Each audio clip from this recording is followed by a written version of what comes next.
และในตอนนี้ครับท่านประธานในพิธีได้เดินทางมาถึงศาลาธรรมแห่งนี้เป็นที่เรียบร้อยแล้วนะครับก็จะได้กราบเรียนเชิญแขกผู้มีเกียรติทุกท่านนะครับได้เตรียมความพร้อมนะครับเพื่อที่จะได้เข้าสู่พิธีสำคัญไปพร้อมๆกัน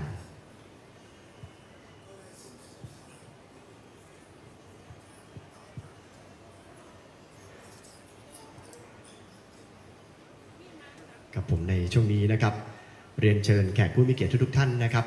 ประจำที่นั่งรับรองนะครับเพื่อเตรียมความพร้อมสำหรับพิธีการในช่วงแรกนะครับก่อนอื่นเลยก็ต้องขอกล่าวสวัสดีแขกผู้มีเกียรติทุกท่านนะครับและต้อนรับทุกท่านอย่างเป็นทางการอีกครั้งหนึ่งนะครับเข้าสู่บรรยากาศของพิธีเจริญพระพุทธมนต์สมโภชและน้ำสงฆ์พระราชทานนะครับซึ่งพิธีการในช่วงเย็นวันนี้นะครับเราจะได้เริ่มต้นนะครับจากการที่จะได้เรียนเชิญนะครับเจ้าหน้าที่กลุ่มอำนวยการพิธีการสำนักงานวัฒนธรรมจังหวัดเชียงใหม่นะครับได้นำแขกผู้มีเกียรติทุกท่านเข้าสู่พิธีสงฆ์ในช่วงแรกนะครับหลังจากนั้นนะครับก็จะได้เรียนเชิญท่านวัฒนธรรมจังหวัดเชียงใหม่ครับได้กล่าวรายงานวัตถุประสงค์ของการจัดงานในครั้งนี้ก่อนที่จะได้เรียนเชิญท่านผู้ว่าราชการจังหวัดเชียงใหม่นะครับได้อัญเชิญน้ำสงฆ์พระราชทานนะครับไปยังบริเวณขบวนนะครับเพื่อที่เราจะได้เริ่มขบวนและก็ออกเดินทางกันนะครับไปยังลานอนุสาวรีย์ครูบาศรีวิชัยนะครับซึ่งในตอนนี้แขกผู้มีเกียรติครับบัดนี้ได้เวลาอันเป็นสมควรแล้วนะครับในโอกาสนี้ผมจะได้ขอเรียนเชิญนะครับเจ้าหน้าที่กลุ่มอำนวยการพิธีการสำนักงานวัฒนธรรมจังหวัดเชียงใหม่นะครับได้นำแขกผู้มีเกียรติทุกท่านนะครับเข้าสู่พิธีการในช่วงนี้ครับขอกราบเรียนเชิญครับกราบนมัสการพระเดชพระคุณพระวิมลมุนีด็อกเตอร์รองเจ้าคณะจังหวัดเชียงใหม่ผู้ช่วยเจ้าวาดวัดศรีโสดาพระอารามหลวงประธานสงฆ์กราบนมัสการพระสิทธิวชรานุกูลรองเจ้าคณะอำเภอเมืองเชียงใหม่จังหวัดเชียงใหม่ผู้ช่วยเจ้าวาดวัดพระธาตุดอยสุเทพราชวรวิหารแทนพระเดชพระคุณหลวงพ่อพระธรรมเสนาบดีเจ้าคณะภาค7เจ้าวาดวัดพระธาตุดอยสุเทพราชวรวิหารพร้อมกับพระเถรานุเถระทุกรูปครับเรียนท่านนิรัตน์พงศ์สิทธิถาวรท่านผู้ว่าราชการจังหวัดเชียงใหม่พร้อมกับท่านหัวหน้าส่วนราชการและท่านผู้มีเกียรติทุกท่านครับตามกำหนดการในพิธีวันนี้ เป็นพิธีอัญเชิญน้ำสงฆ์พระราชทานสืบสารประเพณีเตียวขึ้นดอยประจำปีพุทธศักราช 2568 ภายใต้โครงการยกระดับการท่องเที่ยวเชียงใหม่ด้วยพลังสร้างสรรค์ซอฟต์พาวเวอร์สู่การท่องเที่ยวมูลค่าสูงกิจกรรมเตียวขึ้นดอยตัวหอยครูบาศรีวิชัยนักบุญแห่งล้านนาศรัทธาสู่สากลประจำปีพุทธศักราช 2568 ก่อนที่จะได้เริ่มประกอบพิธีเป็นลำดับไปนั้นเจ้าหน้าที่ได้เชิญน้ำสงฆ์พระราชทานจากวัดพระธาตุดอยสุเทพราชวรวิหารลงมาประดิษฐานณโต๊ะหมู่เบื้องหน้าพระบรมฉายาลักษณ์พระบาทสมเด็จพระเจ้าอยู่หัวณศาลาธรรมมหาวิทยาลัยเชียงใหม่เป็นที่เรียบร้อยลำดับต่อไปนั้นจะได้เรียนเชิญท่านประธานในพิธีท่านนิรัตน์พงศ์สิทธิถาวรเป็นประธานในการจุดธูปเทียนบูชาพระรัตนตรัยเป็นที่เรียบร้อยแล้วจะได้เรียนเชิญท่านได้ยืนเบื้องหน้าพระบรมฉายาลักษณ์พระบาทสมเด็จพระเจ้าอยู่หัวในการเปิดกรวยดอกไม้ธูปเทียนแพรเบื้องหน้าพระบรมฉายาลักษณ์พระบาทสมเด็จพระเจ้าอยู่หัวเป็นลำดับไปขอเรียนเชิญครับ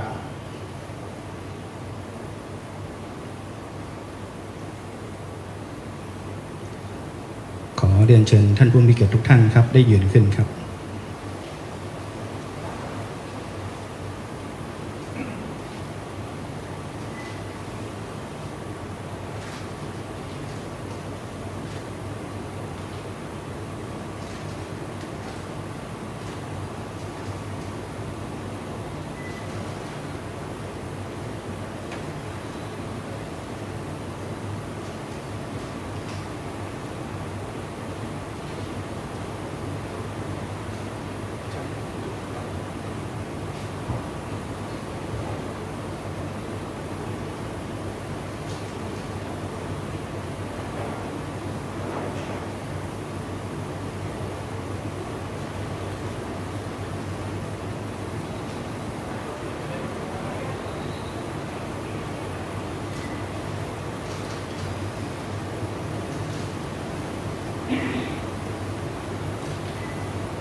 เรียนเชิญท่านผู้เกียรติทุกท่านได้นั่งลงได้ครับ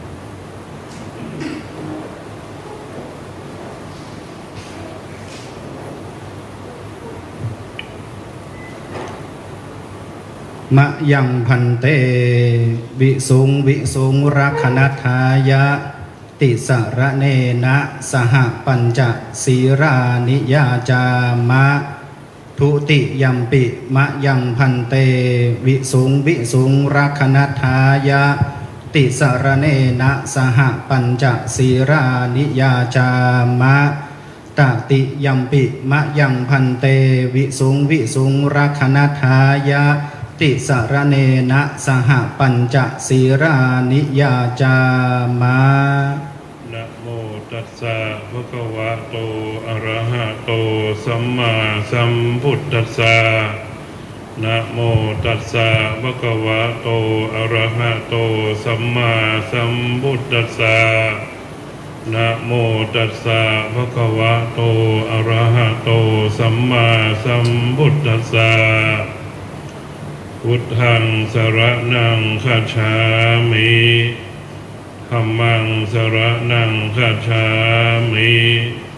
สังฆังสรณังคัจฉามิทุติยัมปิพุทธังสรณังคัจฉา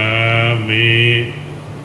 ทุติยัมปิธัมมังสรณังคัจฉามิทุติยัมปิสังฆังสรณังคัจฉามิตติยัมปิพุทธังสรณังคัจฉามิตติยัมปิธัมมังสรณังคัจฉามิตติยัมปิสังฆังสรณังคัจฉามิปานาติปาตาเวระมณีสิกขาปะทังสมาธิยามิอทินนาทานาเวระมณีสิกขาปะทังสมาธิยามิกาเมสุมิจฉาจาราเวระมณีสิกขาปะทังสมาธิยามิมุสาวาทาเวระมณีสิกขาปะทังสมาธิยามิสุราเมรยะมัชฌะปมาทฐานาเวระมณีสิกขาปะทังสมาธิยามิอิมานิปัญจสิกขาปะทานิสีสุขติงยันติสีเลนะโภคสัมปทาสีเลนะนิพพุติงยันติตัสมาสีลังวิโสทะเย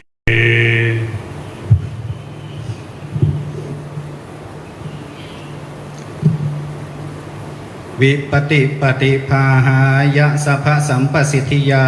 สัพพทุกขเวนาสายะภริตังรูธรรมังครังวิปติปฏิภาหายะสัพพสัมปสิทธิยาสัพพพยเวนาสายะภริตังรูธรรมังครังวิปติปฏิภาหายะสัพพสัมปสิทธิยาสัพพโรคะเวนาสายะภริตังรูธรรมังครังปริตวานเมตตังสเมตตาภทันตาอวิกิตาจิตตาปริตังภนันตุสักเกกาเมจารุเปกิริสิกะรัตเทจันตาริเกวิมาเนทิเปรัตเทจักาเมตรุวนาคาเนเคหะวัตุมหิเกเตภูมาจายันตุเทวะชละทละวิสเมยากากันทัพพนาคาติ ทิฏฐันตาสันติเกยังมุนิวรวาจนังสัทธโวเมสุนันตุธรรมัสสวนากาโลอายัมภทันตาธรรมัสสวนากาโลอายัมภทันตาธรรมัสสวนากาโล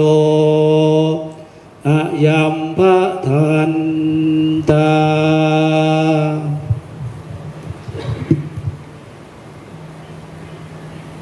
นะโมตัสสะภะคะวะโตอะระหะโตสัมมาสัมพุทธัสสะนะโม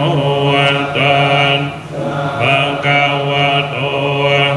อะระหะโตสัมมาสัมพุทธัสสะนะโมตัสสะภะคะวะโตอะระหะโตสัมมาสัมพุทธัสสะพุทธังสรณังกัจฉามิธัมมังมิสังฆังสรณังกัจฉามิตุติยมปิพุทธังสรณังมิตุติยมปิธัมมังสรณังกัจฉามิตุติยมปิสังฆังกัจฉามิตติยมปิพุทธังสรณังปิธัมมังสรณังกัจฉามิตติยมปิสังฆังกัจฉามินะโมอะระหะโตพุทธัสสะมะเหสิโนนะโมพุทธัมมัสสัมสวากาตังเสวะเตนิตนะโมมหาสัพพิวิสุทธิสีลติติโนนะโมดังสรัตนันตยังสัสสะทุกังนะโมปฏิตังสัตตังสวัสโตนตยาสัพพินะโมปภาเวนะวิคาชันตุปันตวานะโมนุภาเวนะสุวัสดิโหตุสัพพทานะโมยะเตเตนะวิติมิโหมิเตจวาเสวนานังปันติตานันจะเสวนาปุวจานังเหตัมมังกัลมวนตัมมังปฏิรวมปันเตสวาเมจักันตปุญญาตาหันตสัมมาปณิติจาเอตัมมังวาหุสันจันจะสิมปันจะวินัยโยจะสุสิขิโตสิตาจยาวาจาเอตัมมังกัลมุตตมังวิโนปัฏฐานังโพนันหารันสสังฆโหอุลาจักกัมมันตาเอตัมมังตัมมังดานันจะตัมมจริยาจยาตกาคโหอนวัจจานิกัมมานิเอตัมมังมังอาลติวิรติปาปามาจปานาปมาโนจะตามเมสุเอตัมมังกัลมุตตมัง นิวาโต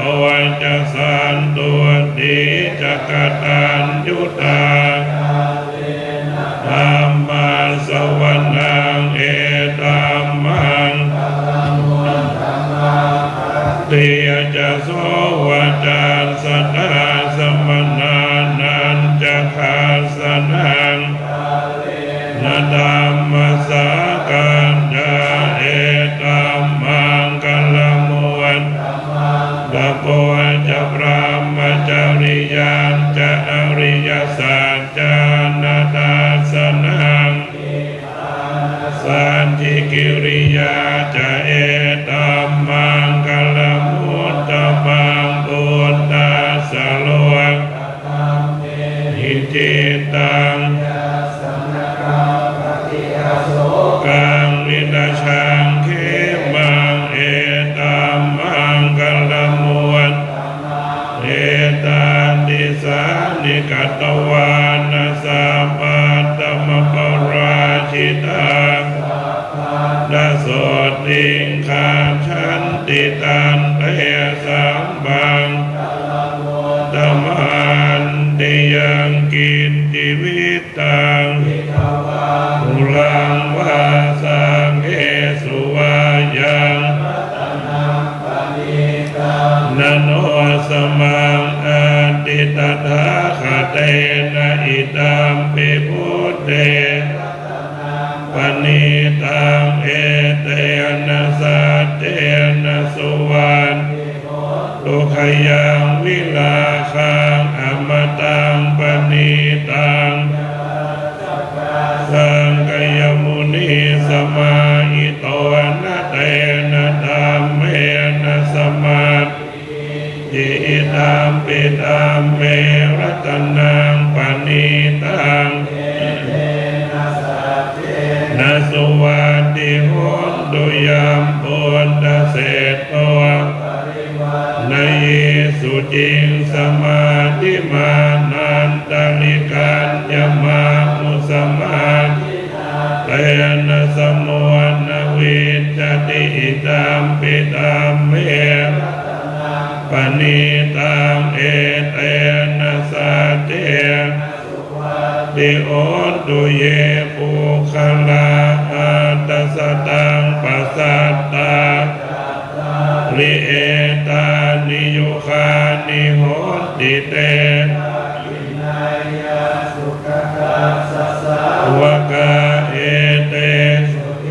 นานิมหาปลานิอิตัมปิสังเขปณิตังเอเตนะสัจเจลิโอตุเยสุปโยตามนัสสะดานเอ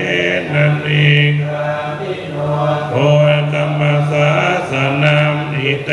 ปาติปาตาวิไขหลาตามุดานิปุติงนาอิตัมปิสังเขรัตนังปณิตังนาสัจเจนะสุวัตติโหตุขีนังนาติสัมภวังวิราตจิตตายติเกเตขีนะปิชาอวิโลติจันตาพันติติรายตาโออิตัมปิสังเขปณิตังเอเตนะสัจเจติโอนตุเมตัญจะสัพพะโลกัสมิงอัมปริมาณังอุทังอโตจติริยัญจะอสัมภาตังรังอสสปะตังทิทันจรังวาจยาโนวายาวตังสวิคตมิโตสติงอดิตยพรหมเมตังอินทมาหุดิตินจานุปคัมมาสิลวาสัมโนกาเมสุวินัยยะเกตังนะหิชาไสยังปุณเลติติติปิโสภะคะวา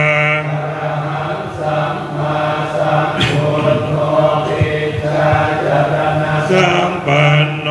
สุขโตโลกวิโตอนุตตรปุริสธัมมัสสารติสัทวมโนสานังปุถโตภะคะวาติสวาคาโตโมสันติโกอะ กาลิโกเอหิปัสสิโกโอปัญญิโกเวทิตาโมวินโยหิติสุปฏิปันโนภะคะวะโตโกอุจุปฏิปันโนภะคะวะโตสาวกสังโฆโนภะคะวะโตสาวกสังโฆสามิติปฏิปันโนสังโฆยะจิตังจัตตาริปุริสยุคานิอันตปุริสปุสัมมังกวะโตสาวกสังโฆอาหุนายโยกินายโยอัญชลิกรณิโยอนุตตรังโลกัสสันตินาติเมสรนังสรนังวรังเอเตนะสัญจวัตเตนะโหตุเตพลังนาติเมสรนังอัญญังสรนังวรังเอเตนะสัญจวัตเตนะโหตุเตนาติเมสรนังอัญญังสังโฆเมสรนังวรังเดนะโหตุเตชยมังคลังยังกินจิลตนังยันติวิวิตังปุตุรัตนังภวันตุเตยังกินจิรัตนังโลเกวิจติวิวิตังธัมมัสมังนาติตาสมาโสติภวันตุเตยังกินจิรัตนังจติวิวิตังปุตุรัตนังสังฆสมังนาติตาสมาโสติเตดุขปาตาพยาปาตาจนิปยาโสกปาตาจนิโสกาปิปานิโนเหตาวตาจามเหหิสัมภทังสัมเพเทวานุโมทันตุสัพพสังสินนิยานานังดันตุสัพพายสิลาคันตุสัมปทาพิรตาโหตุขาชันตุเทวตาตาสัพเพพุทธาภลาปัตตาปัจเจกานันจยามลังอรหันตานันจะเตเจนราคังวันดาภาโสมหาการุณิโกยะสัมมปานินางปุเรตวาปารมีสัพพะปะโตตมังเอเตนะสัญจวัตเตนะโหตุเตชยมังคลังโหติยามุเรสัพยานังนันติวัตโนตวังวิจโยโหหิจยาสุจยมังคะเลลังเกสีเสปันดวิโมคะเลอภิเสเกมากาปะโตปะโมดติสุนาคาตังสุมังคลังสุโหติตังสุขโนสุโมโหโตจะสุญิตังกินังกายกรรมังวาจากรรมังปตากินังวโนกรรมังปณิทิเตปตากินังละวันตาเนปตากิเนภวตุสา ปมัง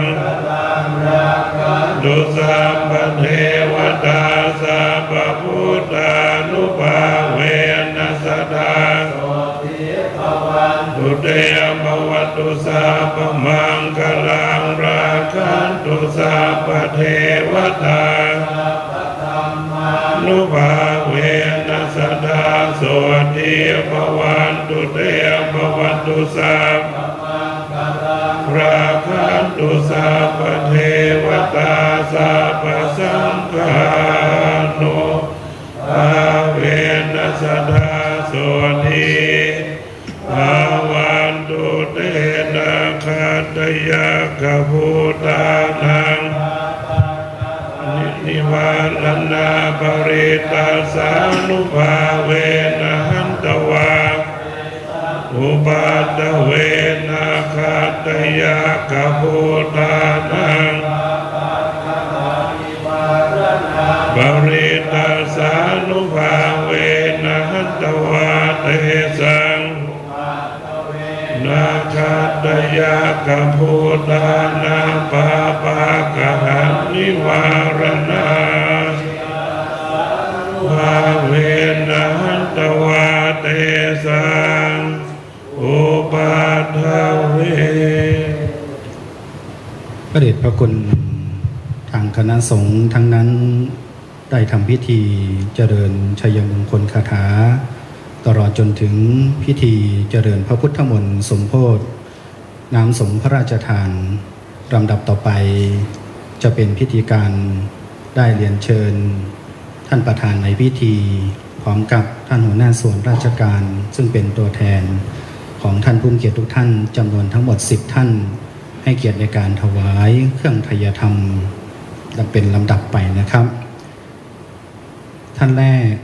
ได้เรียนเชิญท่านนิรัตน์พงศ์สิทธิถาวรท่านผู้ว่าราชการจังหวัดเชียงใหม่เรียนเชิญท่านกุสุมานพงศ์สิทธิถาวรนายกเหล่ากาชาดจังหวัดเชียงใหม่เรียนเชิญท่านศาสตราจารย์ปฏิบัติดร.เอกชัยมหาเอกรองอธิการบดีมหาวิทยาลัยเชียงใหม่เรียนเชิญนางกรวรรณสุมมาศวัฒนธรรมจังหวัดเชียงใหม่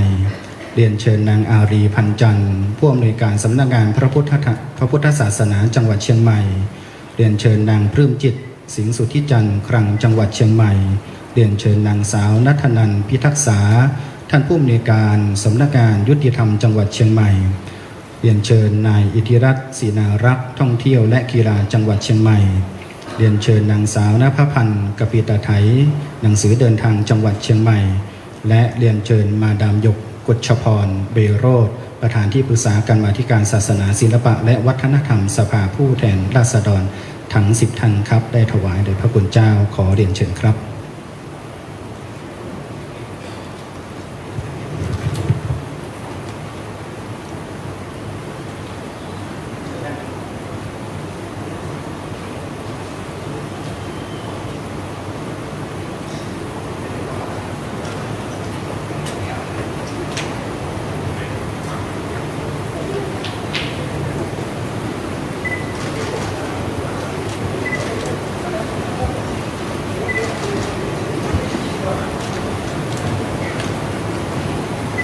เมื่อท่านถวายแล้วขอเรียนเชิญ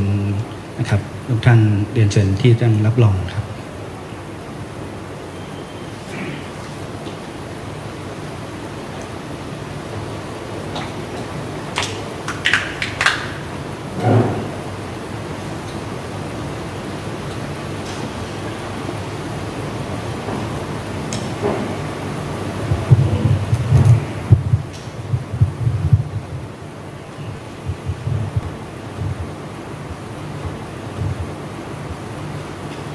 ยะถาวริวหาปุราปริปุเรนติสาครังเอวะเมวะอิโตทินังเปตานังอุปกัปปติอิชิตังปฏิตังตุมหังคิปะเมวะสมิจจตุสัพเพปุเรนตุสังกปาจันโทปนะระโสยะถามณิโชติระโสยะถาตุสัมปะโรโก วินา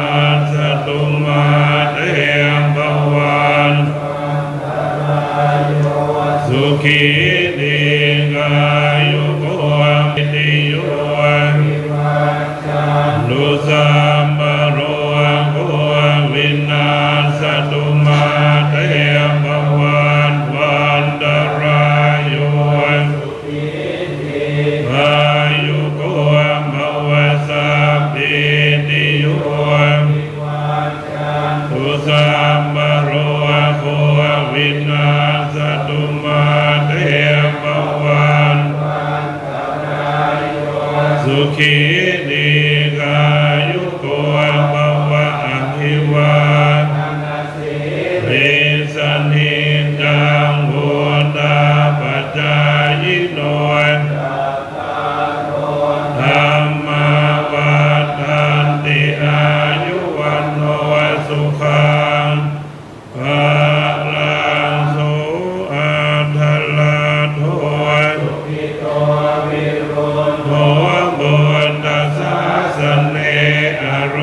โคสุขิโตหิยันติปิโสอัตตลัทโธสุขิโตวิรุณโหสเนอโรโคสุขิโตโหอิสหัสสะเพติปิโสอัตตลัทโธสุขิโตตัสสะสะเนอโรโคสุขิโตญาติวิอติเรกวัสสะสตังชีวตูอติเรกวัสสะสตังชีวตู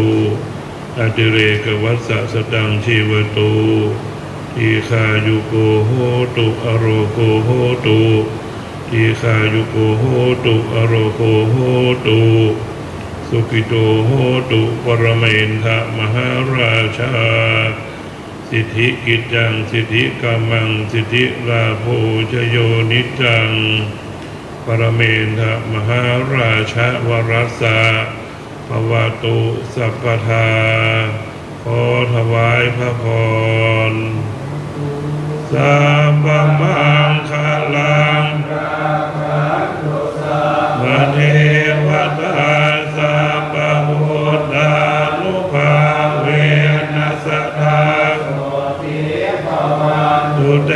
ภวันตุสัพพมังคลังราคันตุสัพพเทวตา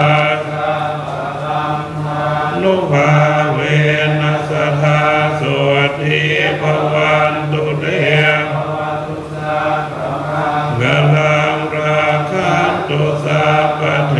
วตาสัพพสังฆานุภาเวนัสสะทาสวัสดีภวันตุเต การประกอบพิธีกับเจริญพระพุทธมนต์สมโภชครับน้ำสงฆ์พระราชทาน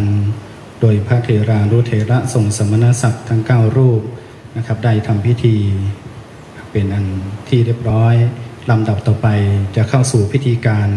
ในการประกอบพิธีเป็นลำดับไปนะครับ ขอเรียนเชิญพิธีกรนะครับได้ดำเนินการเป็นลำดับไปครับขอเรียนเชิญครับ กับผมและในโอกาสนี้นะครับต้องกราบขอบพระคุณนะครับนายพิธีของเรานะครับนั่นก็คือเจ้าหน้าที่กลุ่มอำนวยการพิธีการสำนักงานวัฒนธรรมจังหวัดเชียงใหม่นะครับที่ได้เกียรติมานำแขกผู้มีเกียรติทุกท่านนะครับเข้าสู่ช่วงพิธีการสำคัญในเย็นวันนี้ครับลำดับต่อไปนะครับในโอกาสนี้ผมจะได้ขอกราบเรียนเชิญท่านวัฒนธรรมจังหวัดเชียงใหม่นะครับได้เกียรติขึ้นมาบริเวณด้านหน้านะครับเพื่อที่จะได้กล่าวถึงวัตถุประสงค์ของการจัดงานรวมถึงกล่าวรายงานนะครับต่อท่านประธานในพิธีในวันนี้ครับแขกผู้มีเกียรติครับขอเสียงปรบมือนะครับเพื่อเป็นการต้อนรับท่านกรวรรณสุมมาศครับเสียงปรบมือนะครับเพื่อเป็นการต้อนรับท่านกรวรรณสุมมาศครับท่านวัฒนธรรมจังหวัดเชียงใหม่ขอเรียนเชิญครับ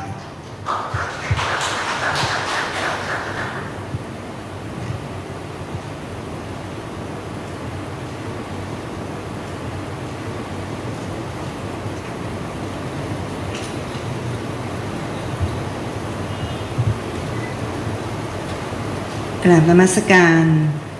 ระวิมลมุนีรองเจ้าคณะจังหวัดเชียงใหม่ ประธานสงฆ์ในพิธี และพระไถรานุเถระทุกรูป เรียนท่านนิรัตน์พงศ์สิทธิถาวร ผู้ว่าราชการจังหวัดเชียงใหม่ ประธานในพิธีที่เคารพ ดิฉันนางกรวรรณสุมาศวัฒนธรรมจังหวัดเชียงใหม่ ขอกราบขอบพระคุณท่านเป็นอย่างสูง ที่กรุณาให้เกียรติมาเป็นประธาน ในพิธีโพธิ์และอัญเชิญน้ำสงฆ์พระราชทานในวันนี้ วันวิสาขบูชาเป็นวันสำคัญทางพระพุทธศาสนาของทุกปี วัดพระธาตุดอยสุเทพ ราชวรวิหารได้จัดพิธีถวายน้ำสงฆ์พระราชทาน พระบาทสมเด็จพระเจ้าอยู่หัวทรงมีพระมหากรุณาที่คุณพระราชทานถวายเป็นประจำทุกปี และก่อนจะถึงวันวิสาขบูชา1 วัน คือวันขึ้น 14 ค่ำเดือน 6 หรือเดือน 8 เหนือ พุทธศาสนิกชนของจังหวัดเชียงใหม่ ก็พร้อมใจกันอัญเชิญน้ำสงฆ์พระราชทาน โดยจัดขบวนแห่อันประกอบด้วยส่วนราชการทุกภาคส่วน และประชาชนทุกหมู่เหล่า เพื่อเดินขึ้นไปยังวัดพระธาตุดอยสุเทพ ราชวรวิหาร โดยการจัดกิจกรรมก็จะใช้ระยะทางในการอัญเชิญประมาณ 11 กิโลเมตร จนเป็นประเพณีที่เรียกว่าเตียวขึ้นดอย มีประชาชนที่ร่วมกิจกรรมเป็นจำนวนหลายหมื่นคน และในปีพุทธศักราช 2568 ทางจังหวัดเชียงใหม่ ได้เล็งเห็นถึงความสำคัญของประเพณีดังกล่าว จึงได้จัดสรรงบประมาณสนับสนุน เพื่อดำเนินการจัดกิจกรรม และยกระดับประเพณีเตียวขึ้นดอย สู่สากลส่งเสริมการท่องเที่ยว และสืบสานประเพณี ในมิติทางวัฒนธรรม โดยเน้นการอนุรักษ์และส่งเสริมสืบสานประเพณี ให้ยืนยาวต่อไป ในมิติด้านเศรษฐกิจ มีกิจกรรมที่เกิดการสร้างรายได้ให้กับพี่น้องประชาชนในพื้นที่ และสร้างการรับรู้ความเข้าใจในประเพณี ในการประชาสัมพันธ์ เพื่อดึงดูดนักท่องเที่ยวให้เข้ามาร่วมกิจกรรมให้มากที่สุด และเพื่อให้สอดคล้องกับเป้าหมายในการจัดกิจกรรมดังกล่าว จึงได้มีการจัดพิธีสมโภชและอัญเชิญน้ำสงฆ์พระราชทาน มาจัดพิธีเจริญพระพุทธมนต์โดยในวันนี้เราจะมีขบวน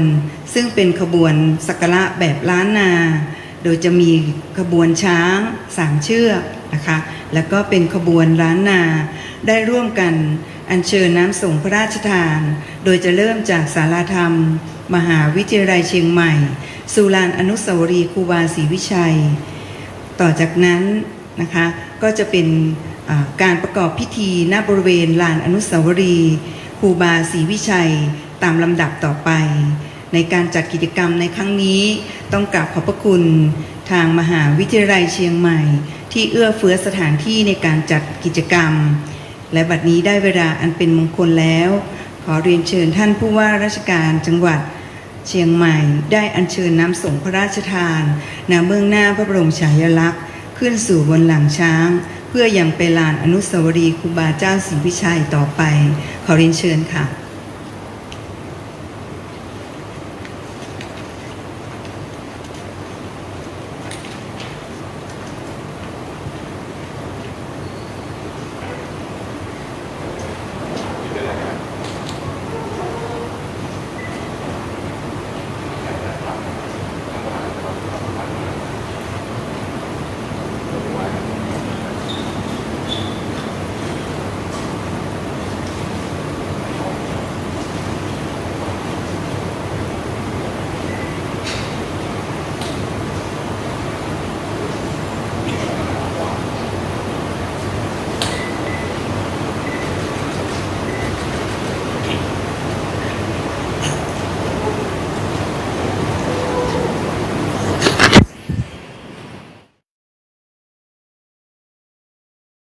เชียงใหม่นะครับท่านกรวรรณสุมมาศ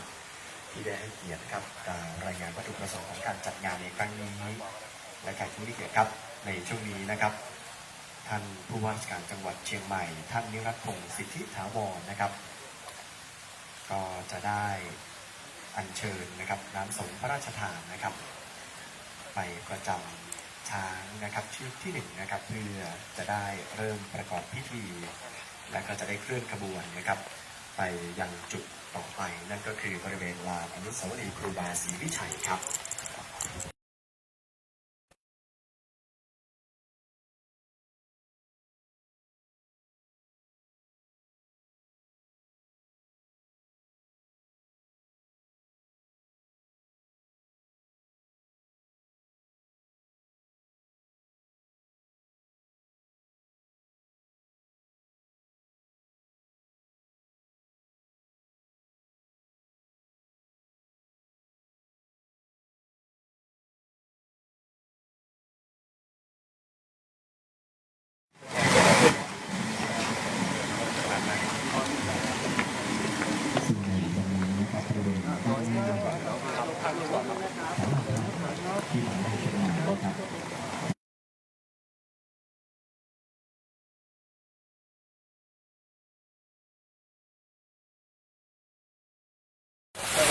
ได้รับเกียรตินะครับจากท่านประธานในพิธีท่านผู้ว่าราชการจังหวัดเชียงใหม่นะครับนายวิรัตท่านผู้ว่าราชการจังหวัดเชียงใหม่นะครับนายวิรัตพงศ์สิทธิถาวรนะครับได้อัญเชิญองค์พระราชทานนะครับมีความพร้อมในการเคลื่อนขบวนนะครับไปยังบริเวณลานอนุสาวรีย์ครูบาศรีวิชัยนะครับในวันนี้เราจะเห็นได้ว่ารูปขบวนเบื้องหน้าสถานที่แห่งนี้นะครับนั่นก็คือศาลาธรรมนะครับได้จัดเรียงขบวนไว้อย่างสวยสดงดงามนะครับสำหรับช้างนะครับนั่นก็คือช้างพลายสามที่สุดนะครับก็จะมีพระรูปนะครับอยู่บริเวณด้านบนช้างเชือกที่สองนะครับช้างพลายสยามนะครับตอนจะมีท่านผู้ว่าราชการจังหวัดเชียงใหม่นะครับท่านวิรัตพงศ์สิทธิถาวรนั่งอยู่บริเวณด้านบนนะครับและสำหรับทางเชือกที่สามนะครับช้างหมานะครับวันนี้เราได้รับเกียรติจากท่านรองอธิการบดีมหาวิทยาลัยเชียงใหม่ศาสตราจารย์ปฏิบัติดร.เอกชัยปราโชตินะครับปฏิบัติหน้าที่แทนท่านอธิการบดีเชียงใหม่นะครับได้จัดการผู้ชายสายตลอดและในโอกาสเดียวกันนะครับเราจะได้เรียนเชิญหัวหน้าส่วนราชการทุกภาคส่วนและแขกผู้มีเกียรติทุกท่านนะครับได้ประจำขบวนได้เลยนะครับขบวนได้หลังนะครับวันนี้นะครับเราได้ทำการขบวนออกเป็น3ขบวนเป็น3ส่วนด้วยกันนะครับขบวนส่วนที่เราจะกดนำป้ายขบวนนะครับป้ายขบวนออกที่มีเกียวหวยดอยตัวชอยครูบาศรีวิชัยและตัวแห่งล้านนาต้องไปทำสื่อทั้งหมดนะครับต่อที่อยากได้ส่วนราชการหน่วยงานที่เข้าร่วมขบวนนี้นะครับเดี๋ยวนี้ผู้ถือต่อนะครับแล้วก็ผู้ที่ถือนะครับในส่วนของต้นไม้ต้นไม้ขายนะครับอยู่ในขบวนส่วนที่1นะครับขบวนส่วนที่2นะครับเราจะมีรางวัลตั้งโค้งนะครับพร้อมกับของที่ระลึกนะครับและก็เฉลี่ยที่นะครับอยู่ในส่วนของและส่วนที่3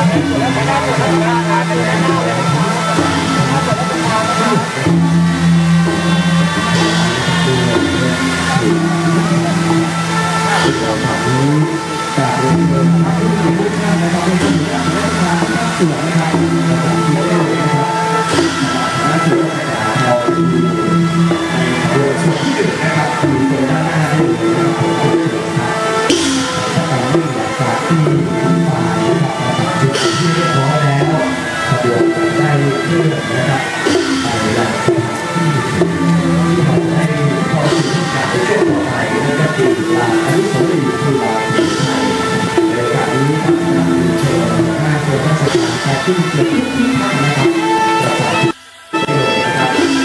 ได้แจ้งไว้นะครับสำหรับหัวหน้าส่วนราชการทุกภาคส่วนนะครับที่อยู่ภายในงานของเราช่วงนี้นะครับเรียนเชิญบริเวณขบวนส่วนที่1ด้านหน้านะครับและผ่านทุกท่าน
ข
ตรงนี้อีกประมาณ20 นาทีโยมนี่เป็นปีที่ตั้งแต่จัดงานมารู้สึกว่าพิเศษมากปีนี้เป็นปีที่มีความพิเศษยิ่งใหญ่ประการที่หนึ่งเชียงใหม่มีอายุครบ725 ปีเพราะเชียงใหม่สร้างปี1809ปีนี้ก็ถือว่าเป็นปีที่นอกจากไปที่เดินไปถึงวันเลยว่ะได้เปิดใช้ที่จะเดินขึ้นไปวันพระราชพิธีอายุ90 ปีแล้วก็พิเศษที่สามว่าปีนี้เป็นปีที่พระบาทสมเด็จพระเจ้าอยู่หัวได้ปีก่อนไปครับแบบเลยนะครับเดินตัดขึ้นมานะครับเดินตัดขึ้นมานะครับเอาไว้ครับไว้เลยครับไปครับเดินครับเดินตัดตัวนะครับเอาไปเอาขยับเลยนะครับน้องขยับเลยนะครับทำอะไรเขาทำอะไรอย่าตัดหน้าขบวนนะครับอย่าตัดหน้าขบวนนะครับขอความร่วมมือกันนะครับ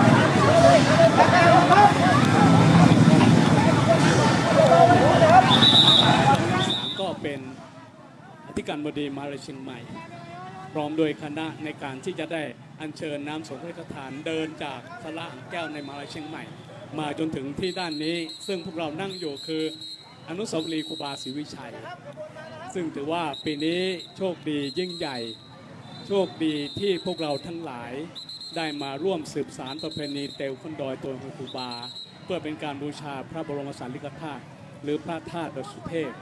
ซึ่งพวกเราทั้งหลายต่างก็มีความตั้งใจเฝ้ารอเฝ้าคอยมาเป็นเวลา1 ปีเขาว่า1 ปีมี1 ครั้ง1 ปีมี1 หนที่เราจะได้พร้อมเพรียงกันเมื่อ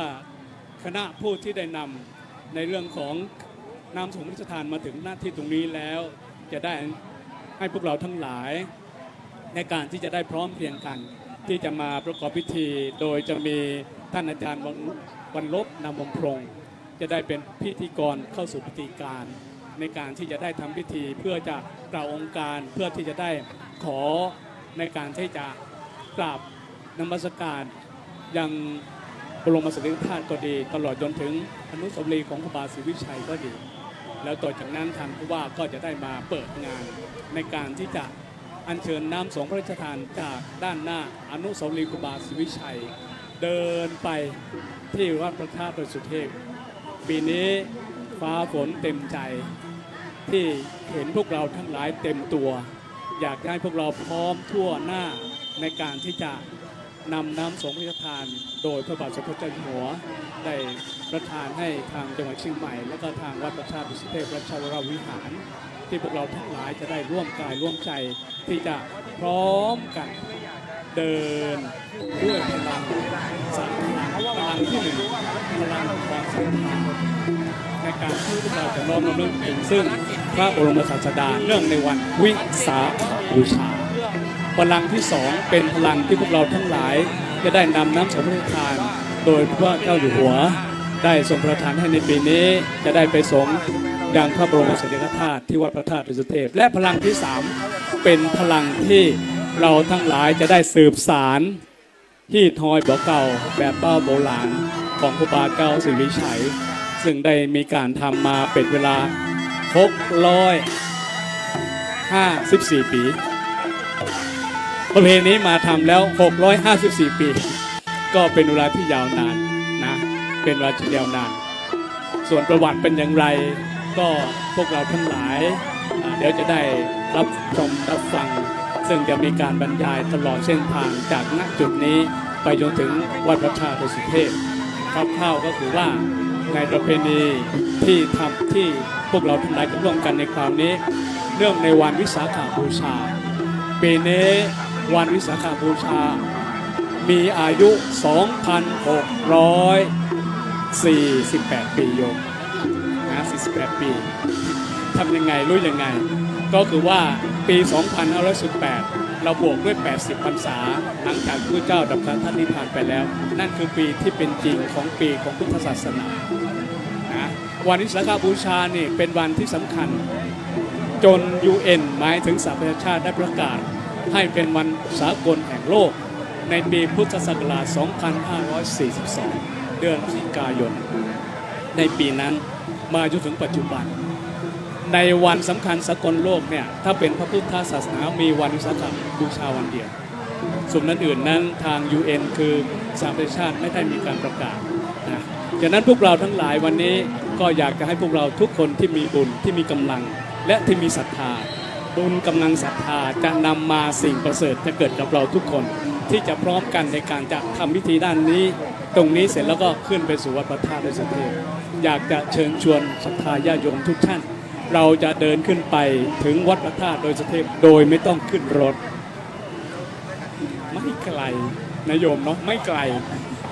เดินประมาณ2 ชั่วโมงแล้วก็โยมไม่ต้องเสียใจว่าไหวไหมพระอาจารย์ในระหว่างทางจะมีจุดพักทั้งหมดอยู่13 จุดโยมนอกจากจุดพักแล้วยังมีโรงทานบริการฟรีให้กับพวกเราทั้งน้ำดื่มทั้งขนมทั้งข้าวต้มให้ฟรีทุกคนนะเต็มที่วันนี้นะเต็มที่ตลอดทั้งคืนจนถึงวันพรุ่งนี้ตอนเช้าวันวิสาขบูชาฉะนั้นวันนี้ก็ถือว่าเป็นวันมหาบุญเป็นวันมหากุศลอยากให้เราทุกคนที่ได้ตั้งใจในการจะพร้อมกันเพื่อที่จะนำน้ำสงฆ์พระราชทานขึ้นไปยังวัดพระธาตุดอยสุเทพเพื่อจะได้ไปสงฆ์ซึ่งพระบรมสารีริกธาตุและเพื่อจะไปน้อมรำลึกถึงซึ่งองค์พระศาสดาสัมมาสัมพุทธเจ้าเนื่องในวันวิสาขบูชาเป็นวันประสูติเป็นวันตรัสรู้เป็นวันปรินิพพานแต่ว่าสำคัญแบบไหนถ้าเป็นภาษาชาวบ้านเนี่ยวันวิสาขบูชาสำคัญ3 อย่าง 1. พระพุทธเจ้าเกิดมาดีพระพุทธเจ้าเกิดมาดี 2. พระพุทธเจ้าเกิดมาแล้วอยู่ดี 3. พระพุทธเจ้าปรินิพพานแล้วไปดีเกิดมาดีอยู่ดีไปดีพวกเรามีบุญเหมือนกันเกิดมาดีเพราะได้มาพบพระพุทธศาสนาพวกเราอยู่ดีเพราะเรามีศีลธรรมคุณธรรมที่พระพุทธเจ้าได้สอนไว้มาและพวกเราทำบุญไว้ดีเพื่อจะไปดีในภพต่อไปในวันต่อไปฉะนั้นพวกเราขอให้เราสบายใจขอให้เราเต็มที่กับบุญที่ยังจะทำเพราะในโลกนี้เวลานี้สังคมทุกวันนี้เราทั้งหลายต้องการความสงบสุขเราทั้งหลายต้องการความอยู่เย็นเป็นสุขเราต้องการความอยู่ดีและมีสุขฉะนั้นวันนี้เป็นความสุขที่อยากให้พวกเราได้รับเป็นบุญกุศลที่พวกเราอยากมีเป็นบารมีที่พวกเราต้องสร้างและเป็นทุกอย่างที่พวกเราต้องไม่พลาดโอกาสทองที่มาถึงวันนี้วันวิสาขบูชาฉะนั้นในช่วงนี้ในระหว่างที่พวกเรากำลังรอซึ่งนี่คือกระบวนที่กำลังเดินจากมหาวิทยาลัยเชียงใหม่จะมาณจุดอนุสาวรีย์พระบาทศรีวิชัยที่พวกเราทั้งหลายพร้อมรอรับกับการจะร่วมพิธีที่จะมาเปิดด้านอนุสาวรีย์ของครูบาศรีวิชัยการที่จะพวกเรานำน้ำสงฆ์พระราชทานที่จะขึ้นไปสู่วัดพระธาตุดอยสุเทพในปีนี้เป็นปีพิเศษจริงๆเพราะเราจะเห็นว่าความอลังการความพิเศษที่มีช้าง3 เชือกถามว่าช้างนี่ชื่ออะไรช้างนี่ชื่ออะไรจริงๆแล้วช้างที่ในครั้งแรกที่ได้นำมาลงสารีริกธาตุจากวัดสวนดอกเดินทางตรงนี้และขึ้นไปสู่วัดพระธาตุดอยสุเทพช้างตัวนั้นเชือกนั้นชื่อว่าคดชสารวระคดชสารวระคือเป็นช้างในยุคโน้นนะโดยพญากรุณาธมิกราชซึ่งเป็นพระมหากษัตริย์ในราชวงศ์มังรายลำดับที่ 6ได้อัญเชิญพระบรมสารีริกธาตุจากวัดสวนดอกเนื่องจากว่าบรมสารีริกธาตุเนี่ยได้แยกมาเป็น2 องค์นะ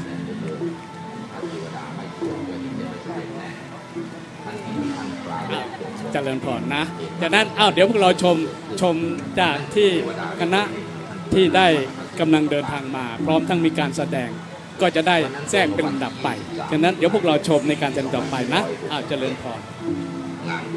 วัดพระสิงห์กำลังอยู่ในขั้นที่คนงานช่วยกันขุดรากฐานของพระวิหารหลังเก่าออกเพื่อวางรากฐานหลังใหม่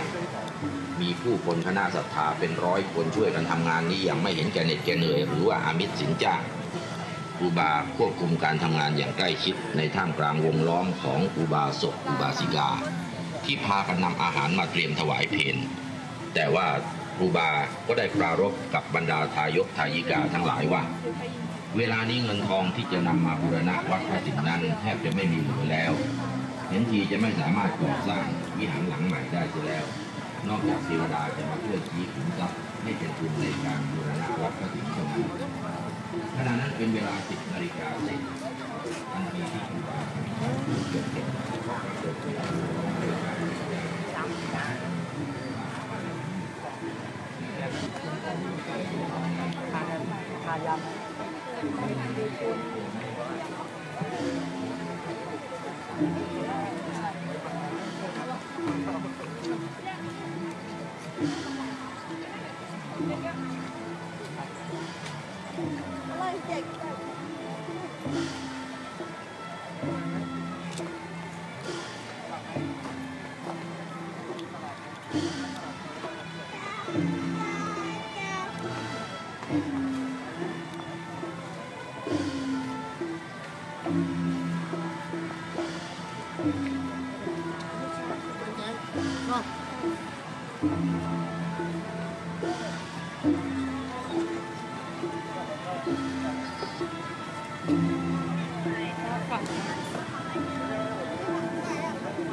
ทุกชนหลาย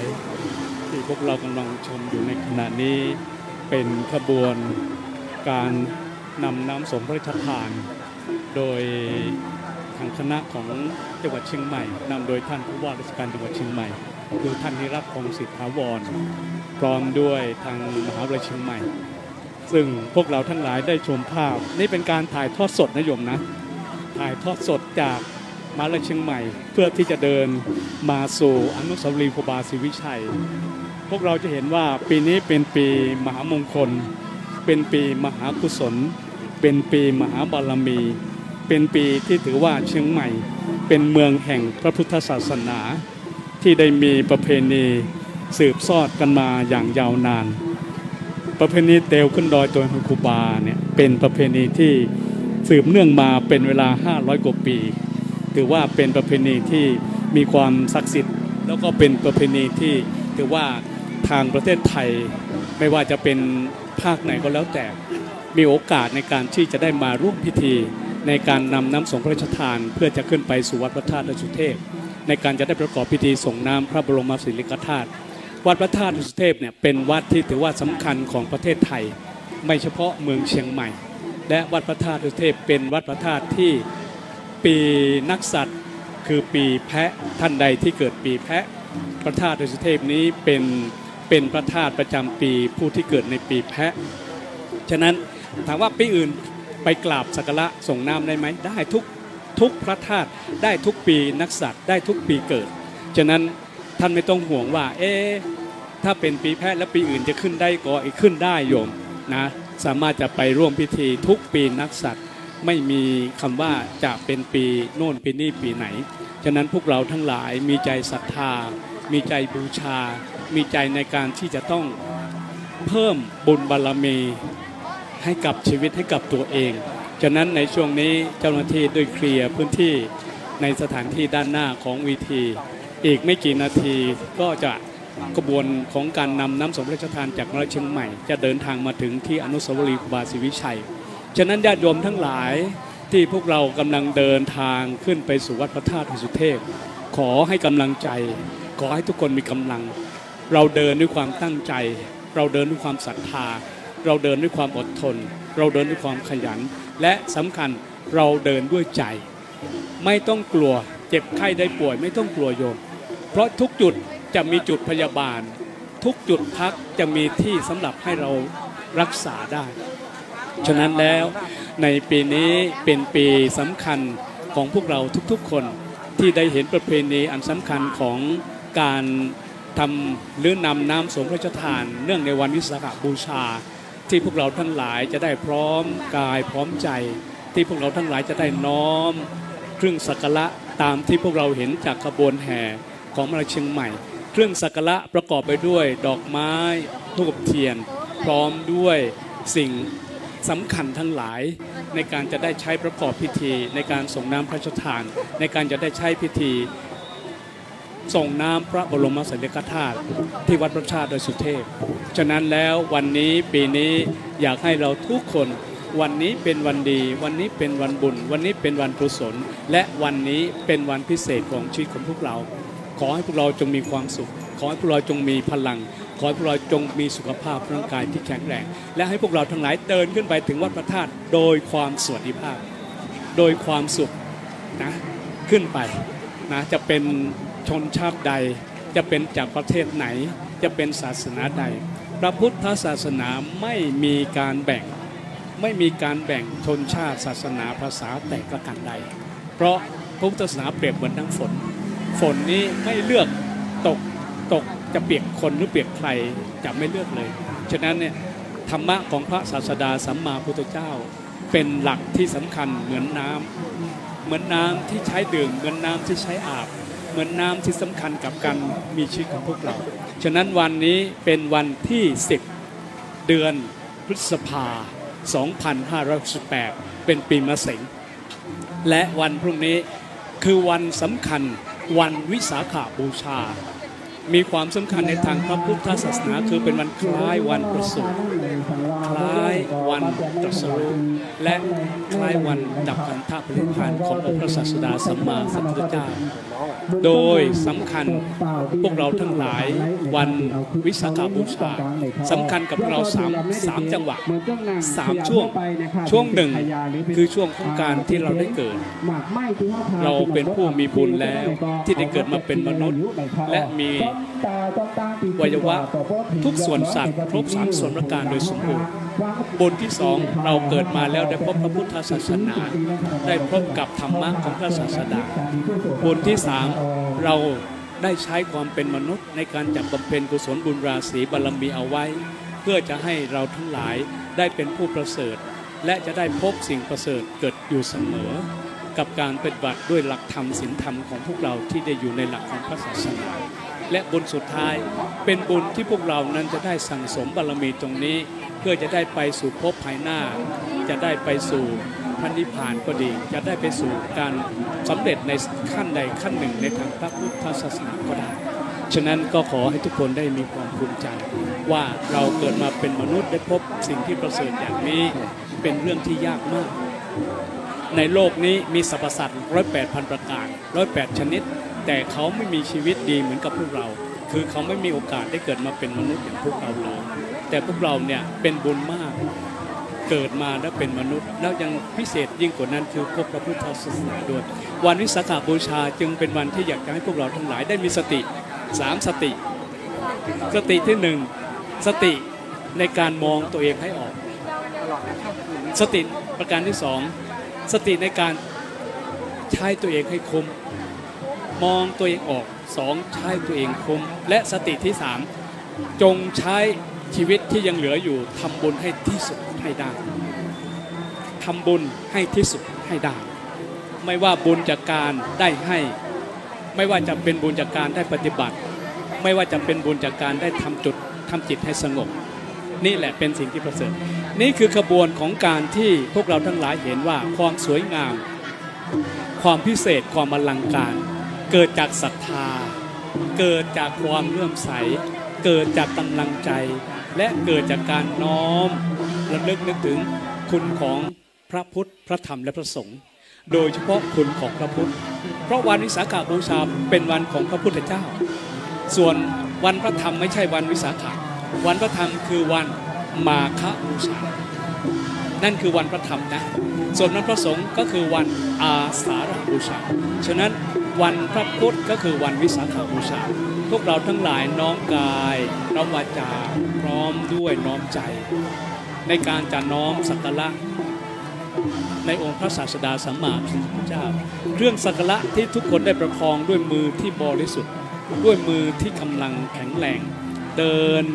ด้วยการมีสติเดินด้วยความยิ้มแย้มแจ่มใส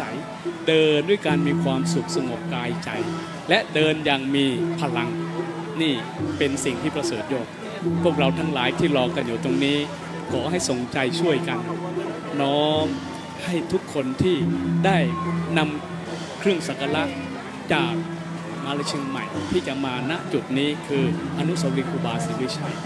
และพวกเราทั้งหลายก็จะได้มาประกอบพิธีก่อนที่จะพร้อมกัน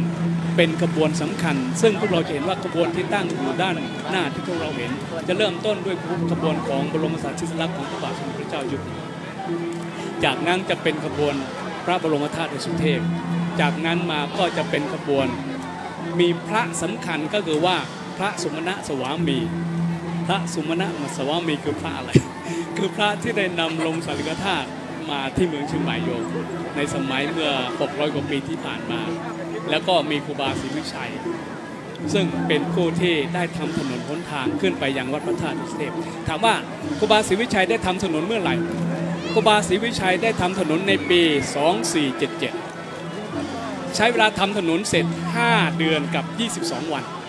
5 เดือนกับ 22 วัน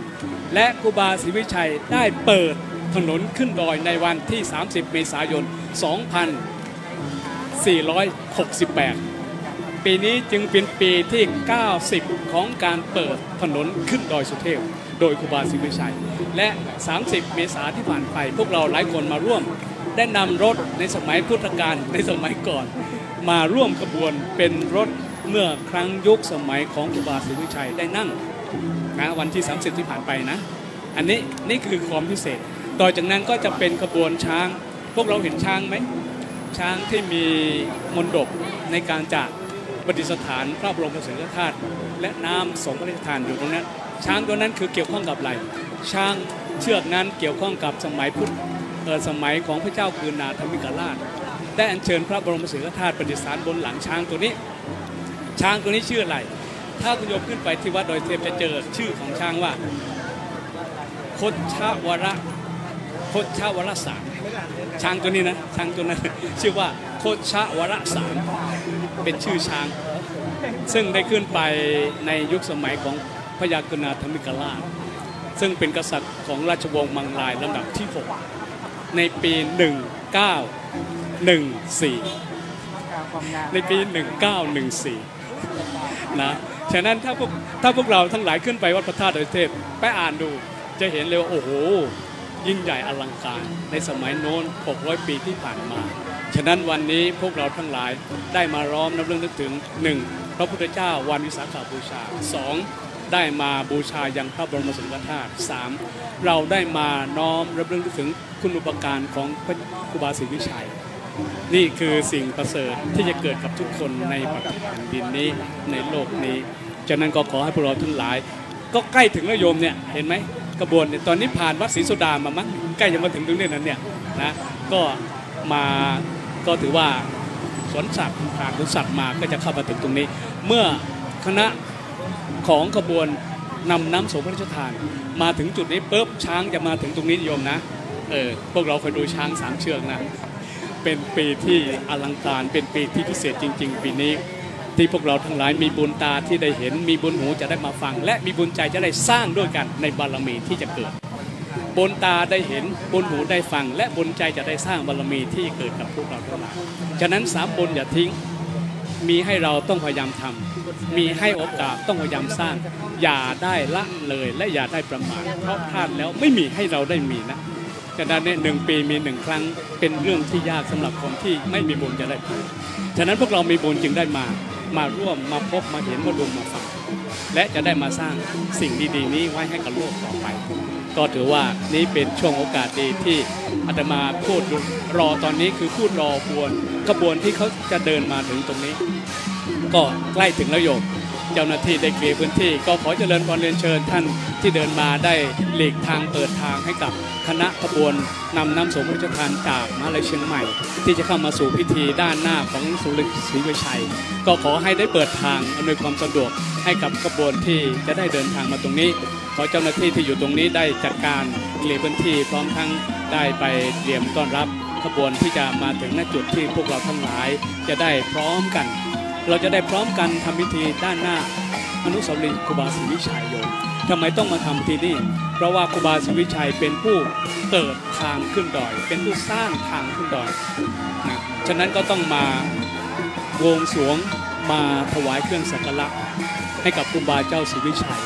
แล้วพวกเราทั้งหลายก็จะได้มาร่วมกันเป็นการที่จะนำน้ำสงฆ์พระราชทานพร้อมทั้งผู้ว่าราชการจังหวัดเชียงใหม่คือนายนิรัตน์คงสิทธิ์ถาวรพร้อมด้วยอธิการบดีมหาวิทยาลัยเชียงใหม่และทุกท่านทุกคนจะได้มาพร้อมกันในการจะ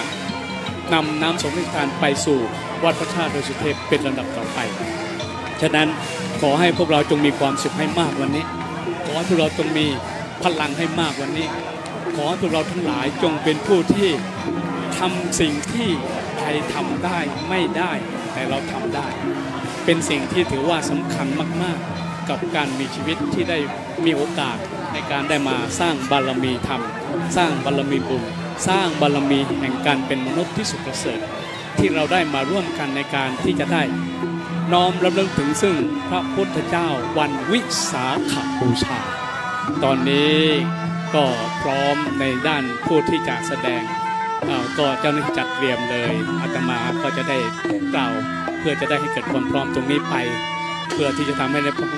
พวกเราทั้งหลายขอได้เปิดทางให้กับคณะผู้ที่ได้นำน้ำสงฆ์พระราชทานจากศาลาแก้วมหาวิทยาลัยเชียงใหม่เดินทางมาหน้าจุดที่จะทำพิธีหน้าครูบาศรีวิชัย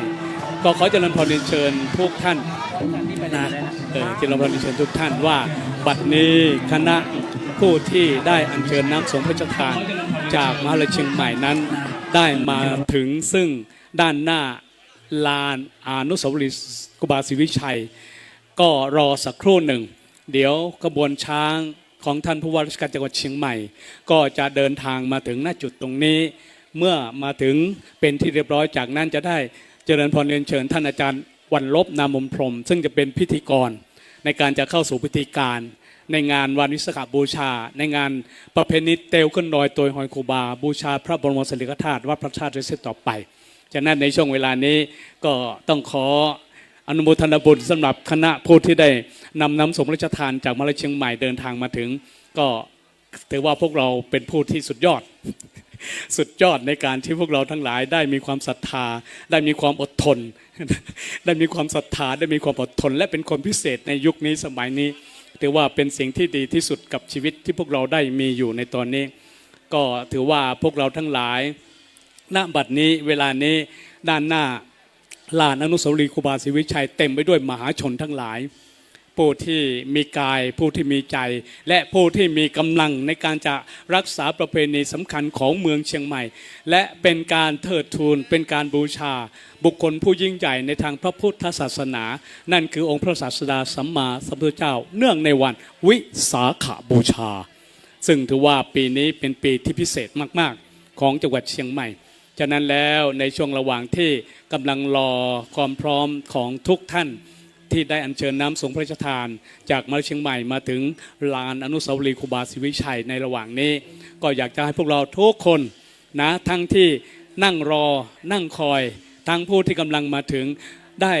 มีความสุขให้มากที่สุดให้ได้มีความก็เรียกว่ามีความสบายให้มากที่สุดพวกเราเห็นนี่คือประเพณีสำคัญของวันวิสาขบูชากำลังแสดงโดยนักแสดงช่างฟ้อนนะซึ่งจะได้ให้พวกเราได้ชมก็ขอให้พวกเราทั้งหลายให้กำลังใจนะให้กำลังใจกับช่างฟ้อนผู้ที่กำลังแสดงเพื่อที่จะเป็นการบูชาเพื่อที่จะเป็นการถวายให้กับครูบาเจ้าศรีวิชัยก็ดีตั้งใจดูนะเพื่อจะได้ทำให้พวกเราทั้งหลายได้มีความเรียกว่านี่แหละเป็นบุญใหญ่จริงๆนี่เป็นบุญที่วิเศษจริงๆนี่แหละเป็นสิ่งที่อลังการเป็นสิ่งที่อัศจรรย์ของพวกเราที่ได้มีโอกาสให้กำลังใจ